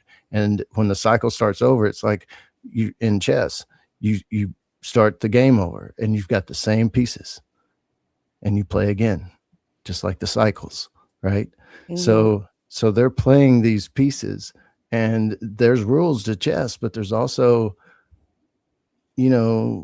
some moves that you can make that's just really extraordinary. That's why there's right that would follow like the normal pattern of that's why there's pros, play. They can blow you away with something you don't even know what the fuck just happened, that kind of shit. So I think if you look at it like a chess game, you can compare it to the pieces on the puzzle or the board, and Claridge is just one of those pieces, maybe, right? And everybody, of course, Jade, Tabitha, Man in Yellow has his pieces he plays, maybe the kimono lady and the monsters, and maybe even the cicada thing. But when I look at it as the chess thing comparison, the cicada thing is hard for me to fit in to that. It's like it almost seems like a separate thing, right. And Martin and all that, it starts unraveling the deeper you get into all the things in the show, of course. But and who fits which pieces, which side they fall. Yeah, because sometimes it seems like they're being played by both sides. Right. Welcome, real quick, TCP. I don't think if I didn't say hello to you earlier, welcome, hun.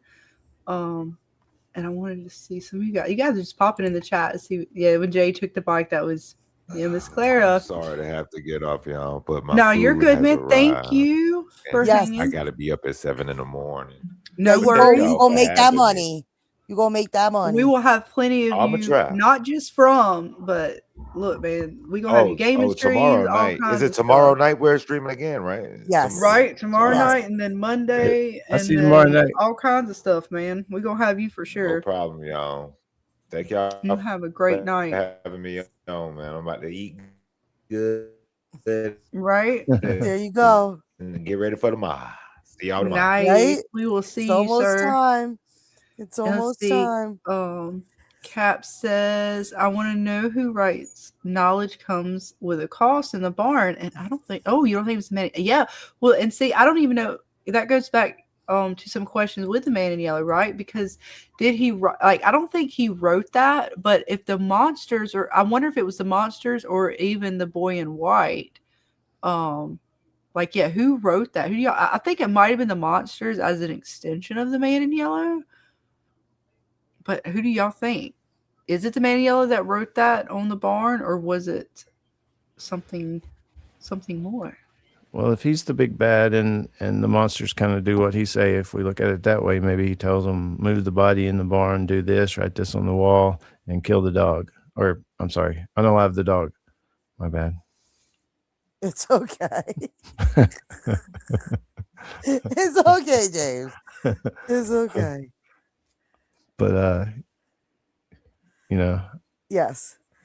But actually, going back to your chess theory, do you kind of so where would the town folks, are they the pawns? Yeah. What are the monsters? I'm curious I want to know who goes where, what would be what. I know you can't fit the cicadas, but in this, where do people fit? I think it's like Doug was saying, with just media in general that they pulled from, you can't really make a direct connection. It's more of a, hey, maybe the writers were thinking, hey, let's make this like a chess game, and they're playing these pieces, but we don't want Clara to move like a rook, we got to make it its own thing, Yeah. So do you think the man in yellow would be a king, or there's still something like above Yeah. him, or the No, queen? no. I think they're, especially now. I mean, the creator people came out and kind of said that he was the big bad in an interview. So I would say that if there's not anything above them, they're both, you would have to look at them like kings, and there may not be a queen. That's what I'm saying. It's not a direct. Yeah, no, I'm just saying peace, like, Yeah, I would reference-wise. see them as maybe even they could just be the players. Like Boyd could be the king of that side. Oh, I gotcha. Okay. If you want to, and like I say, it depends on how you look at it. And the boy in white and the man in yellow are the players. Gotcha. And Okay. I don't know who you might say would be the king of man in yellow side. Gotcha. Yeah. But the kimono lady could fit that. Yeah, maybe that's just a queen. Interesting. Right? Yeah, Vic says she thinks that maybe the man in yellow, or he might be writing a little. And I'm curious, you guys in the chat, like, because I wasn't really truly considering it. I just assumed it was a message from the man in yellow. But did he actually even write that? Or did he use his pawns, the monsters, to come in and write it? Or was it something else? Yeah, there may be a school teacher monster. Right, like that. I mean, I didn't even really consider it. That is actually a really good question, Cap. I don't think I just assumed man in yellow. Yeah. Could a version of Julie written it? I would say it's more man in yellow or the monsters. Vic says the handwriting is interesting. Indeed. So I'm assuming white paint. It doesn't look like a paintbrush, right? It looks like spray paint, right? Or it could be a paintbrush, I guess. I mean, now they could have spray paint there in town somewhere. That's a possibility. I was trying to turn if it was like brushed or if it was spray painted. Oh, that looks brushed. It's brushed, yeah. Okay. Yeah, that looks brushed. I don't know why when I saw the drip at first, I was like, well, spray paint. But I'm like, well, no, that's actually like a brush stroke more than it is actually spray painted. And they had interesting. Yeah, I don't know. If it's not the man in yellow, my second guess would be the monsters. After that, then, I mean, if it's like something like the boy in white, then that's just a whole nother. I don't even know where to put that. What do you guys in the chat think, Dana? I don't know. I never thought about it, to be honest with you. Like, this is the first time, and it's so obvious. Like, somebody wrote something there, and it just never dawned on me to think about who did it. Well, I just assumed man in yellow with him popping around with the trailer and stuff. But yeah, the monsters would be my brain logical choice, if not the man in yellow. Because they were the ones telling Boyd, you said he wouldn't break us and stuff, and they kind of mimic some of the things, but yeah, I'm curious. Yeah, thank you, dude, for mentioning it. Yeah, I don't know if I ever really considered. See pics of the cauliflower kids come and write. I mean, I don't even know. Like, I mean, oh God, I can't wait to see if they show us that. Oh, interesting. Well, that's going to be the most interesting, to see why all of a sudden the scarecrow monsters got activated all of a sudden. Because God, it is scarecrow monsters. I forgot about them. Oh fuck, can they write? Because okay, it's been warm in From for a minute. So they weren't buried in snow. They were out there. So something triggered them now. Were they? Well, see, I'm curious if they make them at the village. You know what I mean? Like, there's something that's triggering them. Well, I'm curious. Like I said, if the crows are out and about now, right? Like, damn near in full force. I'm wondering if their crops, they were worried about them, so they made scarecrows. Now, how they got animated, I don't know. Because, like you said, where do they come from? They just mysteriously out of the waters? I know, James, you're doing the kids come out of the water. How do they just come up out of the fucking water? Where the fuck they come from? I mean, I could see the townspeople making them to, like, ward off the scarecrows. But then how did they become animated? And what makes them different from the monsters that the talisman doesn't keep them out? So where's their level? Like what you know what I mean? Like there's definitely something to them that is it because Tabitha came back to the settlement? Do you guys think there's any chance it's not real? Yeah, that's a possible. I know what Robert might have been saying something about it could have been a dream, Tabitha's dream, I believe. I would say possibly if we didn't get the scene of them finding them.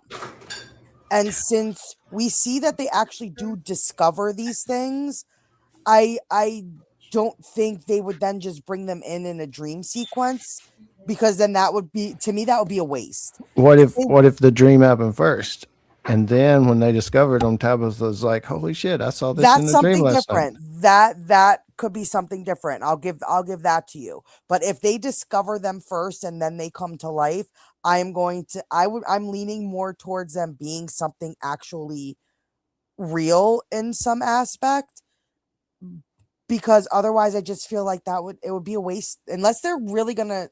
I don't know. Like that would just be, if they weren't real, I would really be bummed out about that.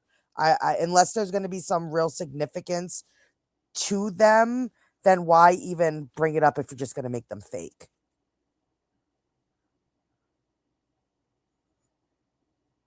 Yeah, I would agree with TP there. Or I mean JT, sorry. The boy in white could have wrote it. You know, I'm kind of suspecting they found Jim's body in the barn. I'm wondering, you know, even the boy in white might have brought it back. Like, look, this is what happens, but we need to soldier on. But I don't know. It just seems like something the monster would do because he kind of said it to Jim, you know? Mm-hmm. So I don't know. So much. So we have so much to just like get and figure out, and I can't wait. Do we know how long? Does anybody know how long the episode is tomorrow night? I do not know. I did not even, like I said, I stayed off of a lot of Rotten I have Tomatoes two. and stuff like I have that. two. That's why I'm just seeing if anybody just knows the time. I'm not sure. You know, I'm not sure. Let's see. Like, hopefully, like, are we at least getting a good hour? Like, don't give me no 38-minute bullshit. Don't give me no 42 minutes. Like, give me some time in the first episode. Mm-hmm. Yeah, I'm curious. I'm sorry. I'm reading back through you guys. Cat was hungry too. Sorry. All the bits. Yeah, but the scarecrows are going to be interesting to see how they're going to play that out. Is this something that the townsfolk create themselves and gets animated? Is this something that was always out there in the woods, sort of lingering in the shadows? Is this something they created? Tabitha has a dream, and then she's like, burn them down because it freaks her out. Right, like there's a lot of questions. For me, I leave it open for the possibilities of all those things because we don't know, and they're just introducing these scarecrows. We still have what might be a spider out there, but I'm curious if these scarecrows are something more than just something they created, a dream. And it was always out there, like you said, Dana. It's not like it was buried in the snow, right? So we think back season 1 when Boyd and Sarah were in the woods. Yes, it could still be the spider knocking them around. What if these scarecrows knocked them around? I didn't rip through their thing. I don't know why. Again, because I don't know how these things work. I don't know anything really about them. We don't know.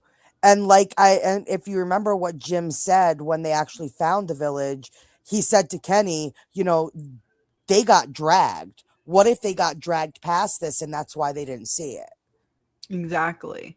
So I'm curious if the scarecrows were banging on the doors. And I believe, was it you, Shriver, Captain Shriver was talking about how when they, Jade and them, or Dale pulled the rods out of the sort of like totems, that could have been a trigger for why they were able to kind of come out now a little bit more.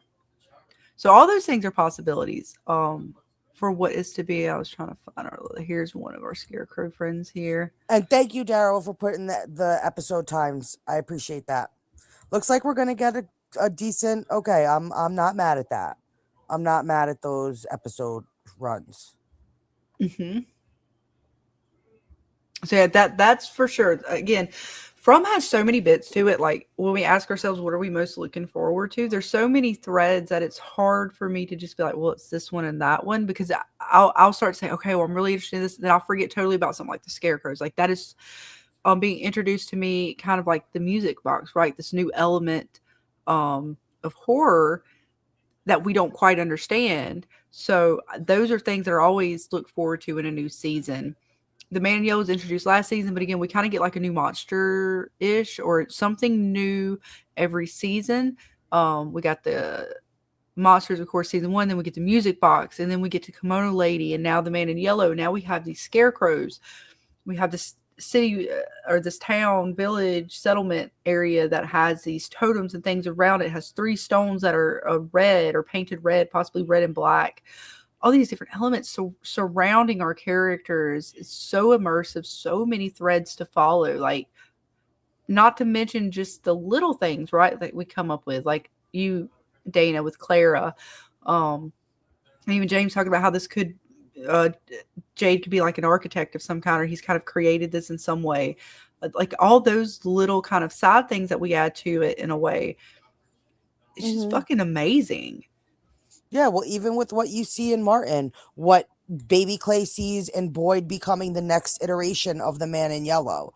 Like, I know that Doug says, like, he thinks it's going to be very, very just, we're complicating things. And I see people's point, because my mom thinks the same thing. Like, my mom sits here and is like, she's like, I don't know how you guys come up with your theories. She's like, I just see this show as these people are just stuck in this awful place and they're fighting to get out. My mom doesn't see it in the theory crafting way. Like, she's just like, to her, she's like, I think it's going to be such a simple reveal to what's going on, but they give us so much. That's what they want. They want us to overcomplicate it. They want us to see the little things and the possibilities of what it could be, because that just shows the world. That just shows the world that it is, and what different people see from it, from different walks of life. Everybody can look at the show and see something different. And she says, I think that's what my mom loves hearing what people say, because my mom doesn't necessarily see the kind of theory stuff that we see. She just sees it from, oh my God, watching it. Yeah. These people, I can't imagine being stuck there or having to deal with that or facing what they're facing. But then you have people like us who come in and we're just we're looking at a broader picture. Right. See, Cap says, what if the tents are dragged through time, not space? Interesting. So the tent is dragged far away, but it only seems like seconds for Boyd and Sarah. Yeah, I mean, that again is one of those threads they never fully answered as to what drugged them through there. Because they didn't seem... Well, I mean, they were still a little ways away from the lighthouse, but it was almost like slightly dragging them towards the lighthouse, but yet there was spider webs. And then when Kenny and them go through, or Kenny and Jim, they don't find any of that. So it is very curious to see how they explain how this tent was actually maneuvered through, how far actually, because, you know, again, we say, well, it's a few seconds on film, but we don't know what they actually intended for that time to be. And if they were, and with this place messing with timelines now and sort of with the story walk-in and everything like that, yeah, I mean, who the fuck even knows? Like, those are the things that are still so left open for them to close off. I can't wait. Yeah. But I like that, JT. If we got to see anybody's arrival, who would you guys like to see backstory, like their arrival into town? Clara. Is it you know, that's what I'm going to say. But, no, Martin.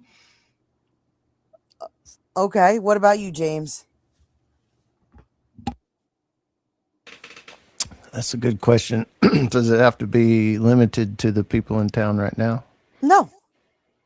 You know, the first people would be cool. Oh, the townsfolk themselves. Yeah, like if they came in on a boat, kind of like on the cave drawing.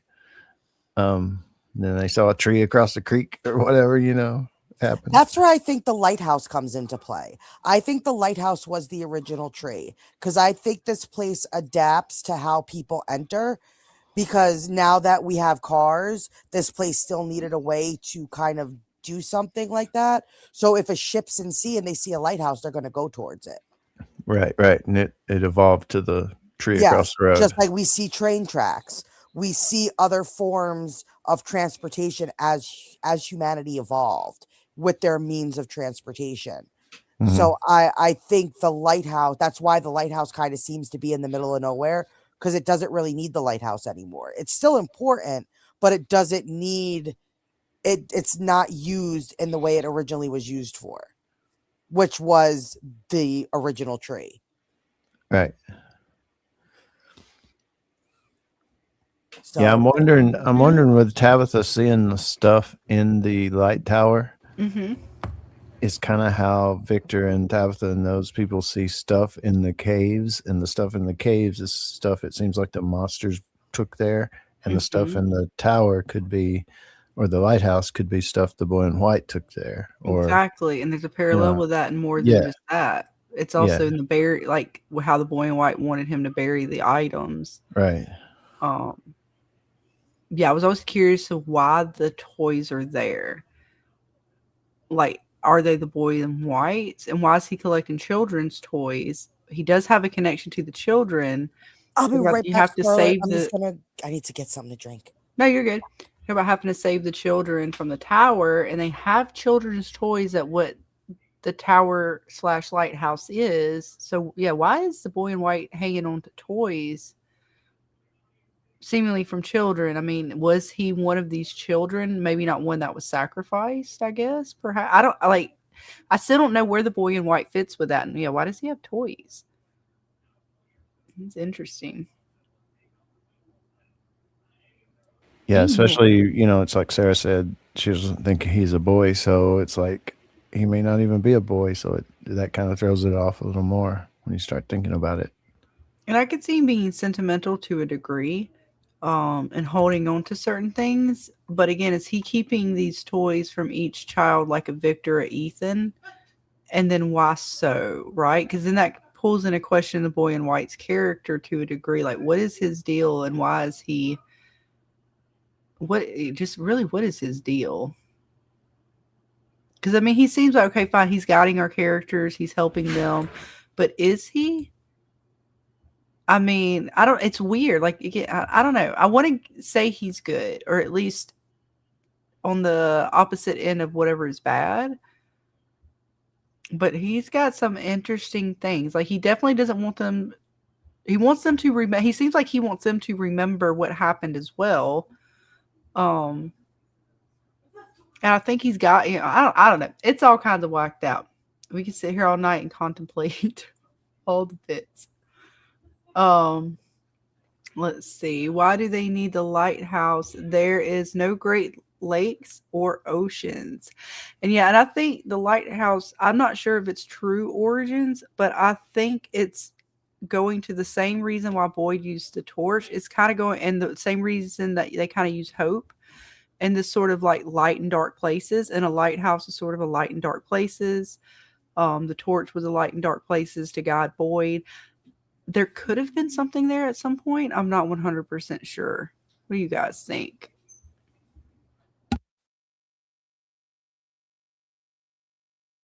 What do you guys think about the lighthouse? Mr. James? I can see most any of the theories working, actually. So it's hard to say exactly. You know, it's like if they did use it before, you know, maybe it was near a lake or ocean or something to bring people in that way somehow. If it was used for that, but you know, I don't know. There's a lot of theories about it. I'm wondering if Indeed. the boy in white saying he's changing. Victor said you look older. He says, I know everything's changing. That made me start wondering if, I wasn't at the time when it first happened anyway, I wasn't thinking changeling, like Man in Yellow is going to be a changeling. But I did wonder if that the other side can change too. If the boy in white's changing, what's the other side doing? And that made me think, is the ballerina Man in Yellow? I keep looking at it kind of as two separate things. It's hard for me to stick those together, but the one way I was trying to is that maybe the ballerina was the Man in Yellow kind of thing, fucking with Boyd the whole time, and we just didn't know it because that wasn't the form Man in Yellow or whatever. I don't think he's Khatri and stuff, but maybe he is, because that obviously that's not real. I mean, think about it. Khatri's not something you can touch, so it's not the Man in Yellow transforming into him physically and walking into Boyd's office or place or whatever. It's in his head, so that could still be Man in Yellow making that happen if that's what's happening. It's hard to say. And it is curious because whether it's Father Khatri or the children or some of these other things they see, they kind of interact the same way, where certain people can see them, others can't. But I'm curious about Father Khatri and the bartender because they seem to interact with the world. Abby seems to touch Boyd, although that's in his head. I'm curious if when he touches the piece of Father Khatri, the chess piece. Right. I think they can touch each other. I think that would be a thing, but just not like if Donna walked in, she wouldn't be able to see Khatri. So I'm curious if they were holding like an object during this conversation. If someone walked in, although they can't see the individual there, would the object be? That's maybe questions you don't ask. Well, because I don't think for instance, but you're right. Children, but you're right. Children to me are more like a ghost apparition kind of deal, where I understand why some people can see them and others can't. That's a ghost spiritual kind of thing.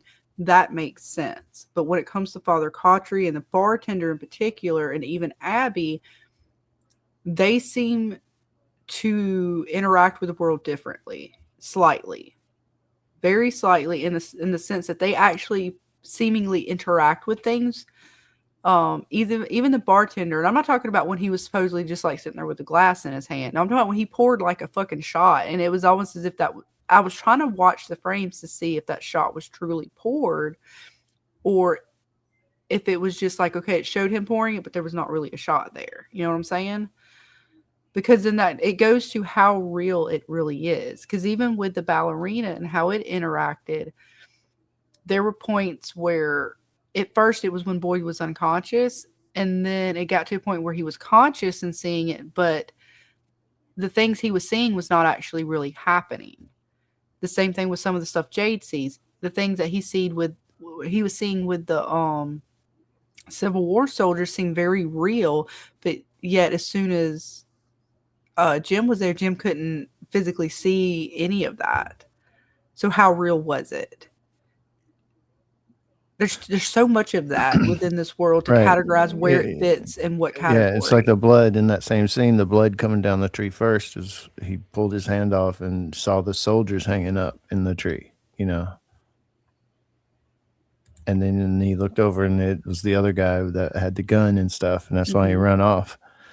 Mm-hmm. Yeah, so I don't think Jim could see any of that stuff. If he looked down at Jade at that moment and Jade said, "Do you see all the blood on my hand?" Jim would say no. The same thing with Sarah happened to her, right? When she had the things on her arm. I don't know how long it lasted on her arm, but it seems as if anybody could see them. The worms in Boyd's arm, people could not see at first. He was like, no, they're here. And then eventually it was like, okay, no, I could see them. So, and that was a moment too. So what are those moments and their significance and how we explain the rules of this place and what these different I don't know. I don't want to call them entities, phenomenons, events that are happening, these supernatural things that are occurring, to classify them, the difference between a ghost and a spirit, something like an entity messing with someone, or just a plain out hallucination of their mind Yeah. fucking with them. I think it's kind of a combination. It seems like. Right. And how do we determine, like Ethan said, with the symbols, which ones are on which side and what's what? Because some of these kind of cross over into each Yeah, other. that's a big part of the mystery the writers have put into it. It's like, we're going to make you think it's like this chess game, but you're not going to know whose pieces are whose, while they're playing. Right. And Jay says, but Kenny's dream was real, marks on the arm. Exactly. And that ties into sort of lore into dreams and nightmares and things like that. Where again, we're crossing lines of certain lore and supernatural things. And the fact that it's coming together in one story in an aspect, because those sort of things, if for stuff like that to happen, we're talking of a high level of fuckery. I don't want to just say like Freddy Krueger stuff. I know, Dana, but That's okay. It's kind of like that, but there is actually like lore to things like that, of dreams and the ability of someone in their dreams to kind of mess with them, even on a sort of mental level. Like, did it really, like a psychiatrist would say, well, your body reacted to it because your brain thought it was so real that your body had a physical reaction and manifested. We know that's not true. We know that there's something more supernatural going on here in order to cause that. So that gets, like I said, that gets into what I would think is a specific lore, with dreams and dream demons and things like that. I mean, it has to be tied to the man in yellow, right? I mean, the way the phone call came across in that dream, talking about that dream, it talks about the melody. It says the actual nursery rhyme in it, and it's from the same telephone that Jim and Ethan later had the call from, what is supposedly their, Jim's dead son.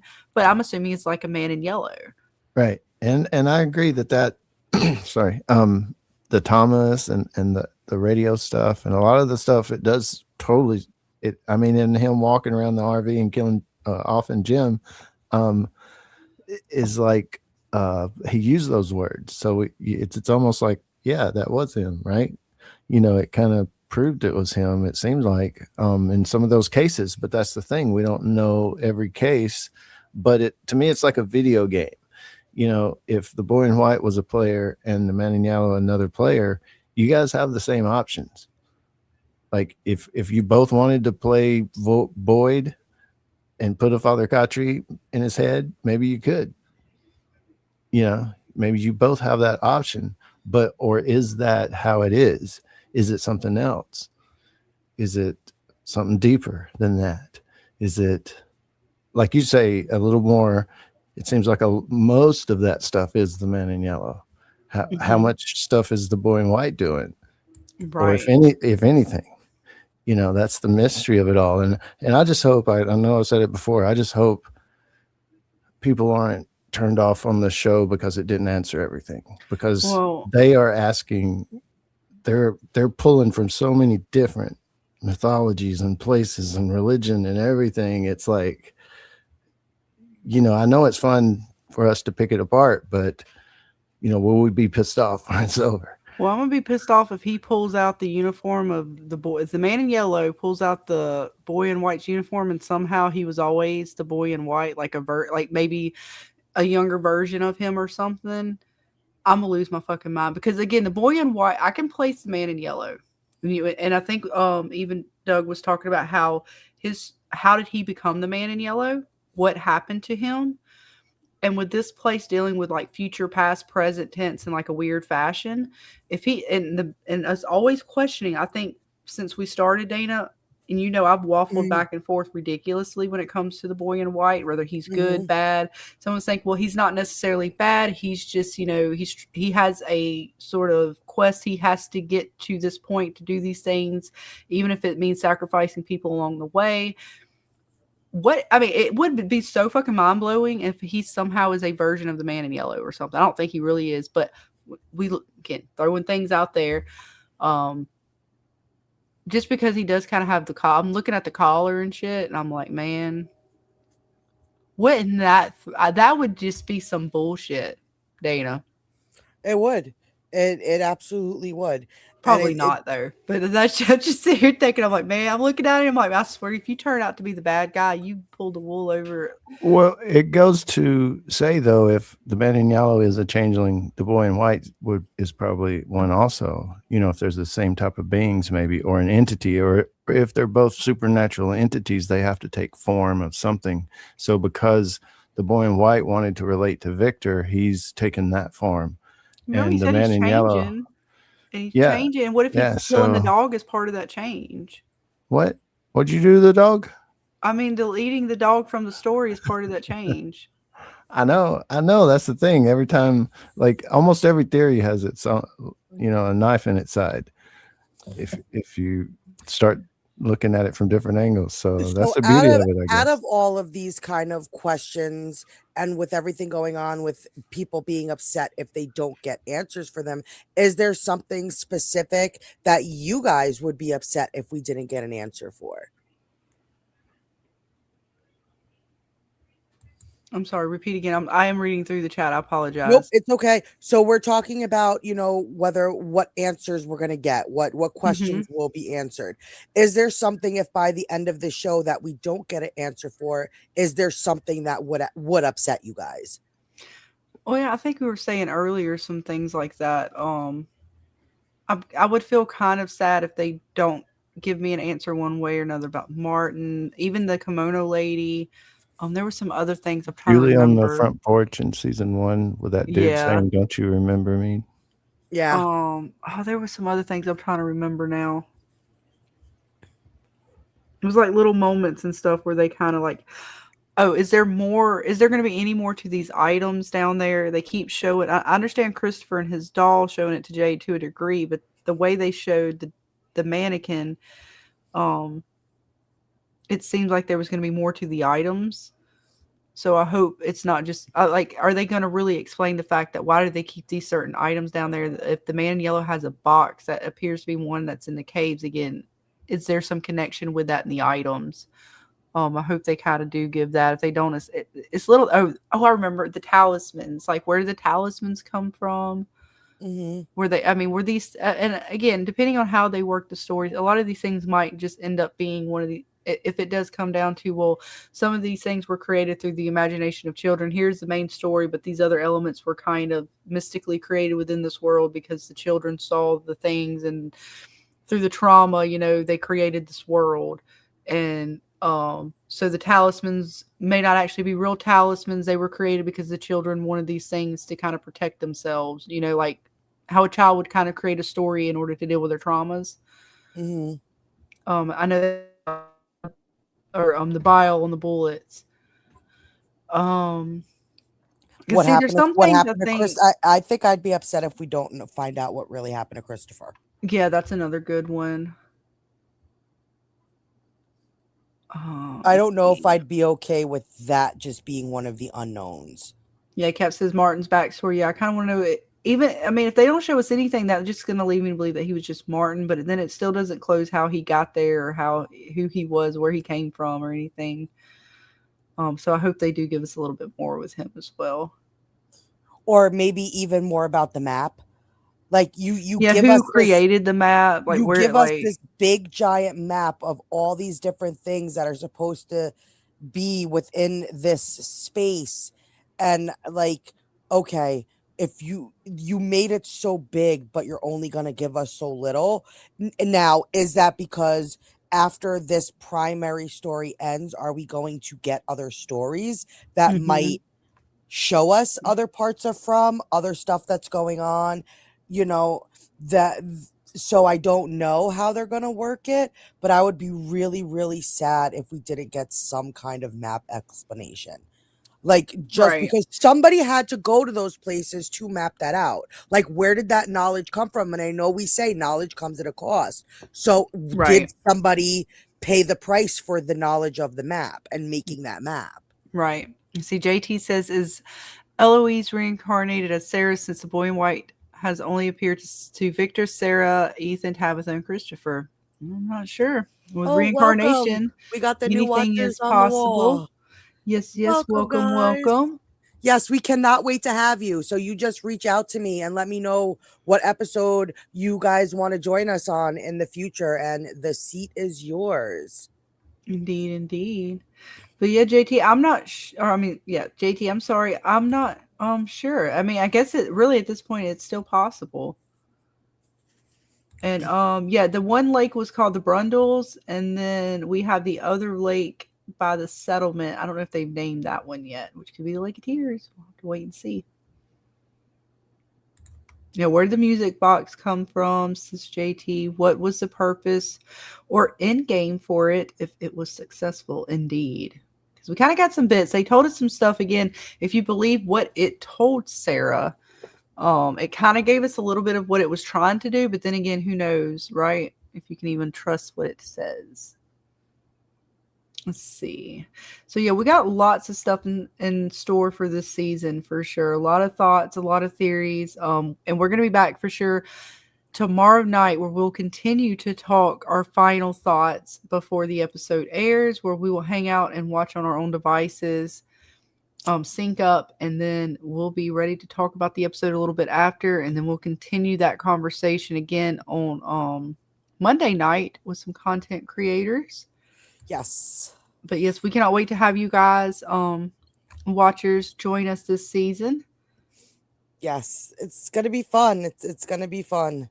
I can't wait to hear everybody's thoughts and theories, and it's also gonna be fun if we get to have Doug come in and join some of these panels. So just to hear his take after an episode and what's going on, and bring him together with some other content creators. It's gonna be fun. Right. And as we get through the kind of first half of the season, you guys, even after tonight, in the comments in Discord, let us know some of your thoughts on perhaps another Frumily fan created song. We did 1 or 2 or 3 for the Man in Yellow. If we can, we'll try to fit in another one somewhere throughout the season. So we got Boyd, we got the Man in Yellow. Think about a song sort of idea, whether it's about one character or just the entirety of the show. Because I would love to do another one of those with you guys somewhere here real soon. So just keep thinking of that and put all your ideas in the Discord or in the comments after the streams. So that way we'll start putting our thoughts together with it. All the collaboration, Dana. I love it. I know. It's going to be fun. It's going to be so much fun. And of course, we'll have James with us all along the way. We're dragging him with us, whether he likes it or not. I know it's going to be fun because we didn't get to have you like the whole season last season, James. Like you came and joined a couple of panels, and it's like now you're actually going to be part of the season with us. So I'm excited. Yeah. I hear it's a pretty big season. I saw one episode or one interview with Harold that plays Boyd earlier today, and boy, he talked. It's going to be one hell of a season. Right. The interview person asked, should I get my theories in order or something like that? I forgot the question. And it was like, yeah, they're all going to be messed up, you're not ready for it. So hopefully it's huge. Hopefully it's big. Hopefully it's great. Yes. And it's all about the ride and the experience with the Frumily, talking with you guys and the chat and everybody, sharing theories. That's what it's all about. So that'll be the fun part for sure. It will. We will have the board. We'll have our bingo card. I'm gonna make a bingo card. I'm gonna write down everything. Okay, got that. Bingo. Right. But it's been a fun night with all of you guys, as we're going to get ready to wrap it up for tonight. Again, we'll be back tomorrow night on Dana's, and again here on Monday night, and who knows what else. We'll see. We work out with Mr. Doug for the future this week and beyond. But you guys just stay tuned. Like, subscribe, hit the bell so you guys don't miss out getting the Discords, all the good bits. And again, thank everyone tonight. Again, big shout out to Mr. Doug the Man in Yellow for hanging out with us. All of the folks who hung out with us on panel, James, Dana, Baby Clay, and of course all of you guys in the chat, the whole Frumily. Nick L for all the things that he gave us for the giveaways. Miss Vic, there you are. One of our most awesome mods of all time. All the things, I don't want to forget anybody. Oh, and everyone who became a member tonight, all you guys. Of course, Terry for the super sticker. We got Kat coming in as a new member, Janice coming in as a new member, and I know, Dana, you gave out some tonight too. So thank you to everyone, and we will definitely have lots of fun to come this season. Lots more giveaways, panels, cameos. Speaking of cameos, real quick, I'm going to try to share the one we got from the most recent one we got from Miss Julie. Yes. If I can function, Dana. Remember, there she is. Okay. And you got to tune in Monday. We got a special one for you guys Monday that you got to come to the stream to see and watch and go, oh my gosh. Right. But for now, we have Miss Julie to get us ready for this season as we get ready to wrap it up with you folks tonight. Hey everyone, Hannah Shermy here, Julie Matthews on From. I just want to say I'm so stoked for everyone to see From season 4. Guys, it's going to be so freaking good. I just saw the first couple episodes recently. I am so excited for everyone to see it. It's really like turned up to freaking 100, all right? It's going to be really good. So yeah, thank you for everyone who is watching along and following along, posting your theories, posting your comments, everything. I love to see it, love to read it. And yeah, Witches Brew with Dana Marie, Scarlett, and James. Thank you guys for all that you do and that you're live streaming the entire season is so cool. So yeah, I might have to tune into that. Maybe get everyone's reactions and thoughts. That'd be pretty cool. So anyways, bye guys. Take care. From season 4. Woo! That's right, folks. From season 4. Woo! She's so cute. She's so cute. Right? I have long hair Julie, right? Before she cuts it off. Oh God, don't let her anywhere near Marielle this season. Right. Right. But again, thank you guys all and all the winners tonight too. All of our winners, again, make sure to reach out to me and Dana. We will have them posted up. I'm gonna try to put a post on YouTube at some point in the near very future for this giveaway. We'll put it up in Discords, and then of course we'll be posting all that stuff up as we go. But again, thank you all, guys. It's been a hell of a night. And I can't wait. It has been. Woo. And as we close it off for the outro, guys, again, thank you everyone who participated this season so far in the Frumily fan-created music videos. We had one that we played for the intro. We have the other one as the outro tonight to sort of send us off and get us ready for all the things to come. So thank you all again. Be safe. We love you all. We'll see you again tomorrow night. And if not, we will see you guys here in the very near future as From season 4 is upon us. See you guys real soon. Bye.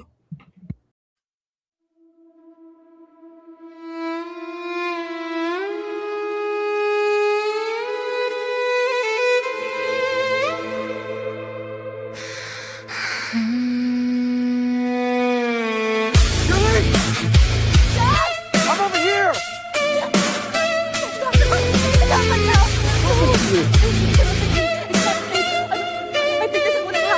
The man in yellow, quite a calm and violent fellow. What's with the stick, the dress and the case? Do any of those things get you out of this place?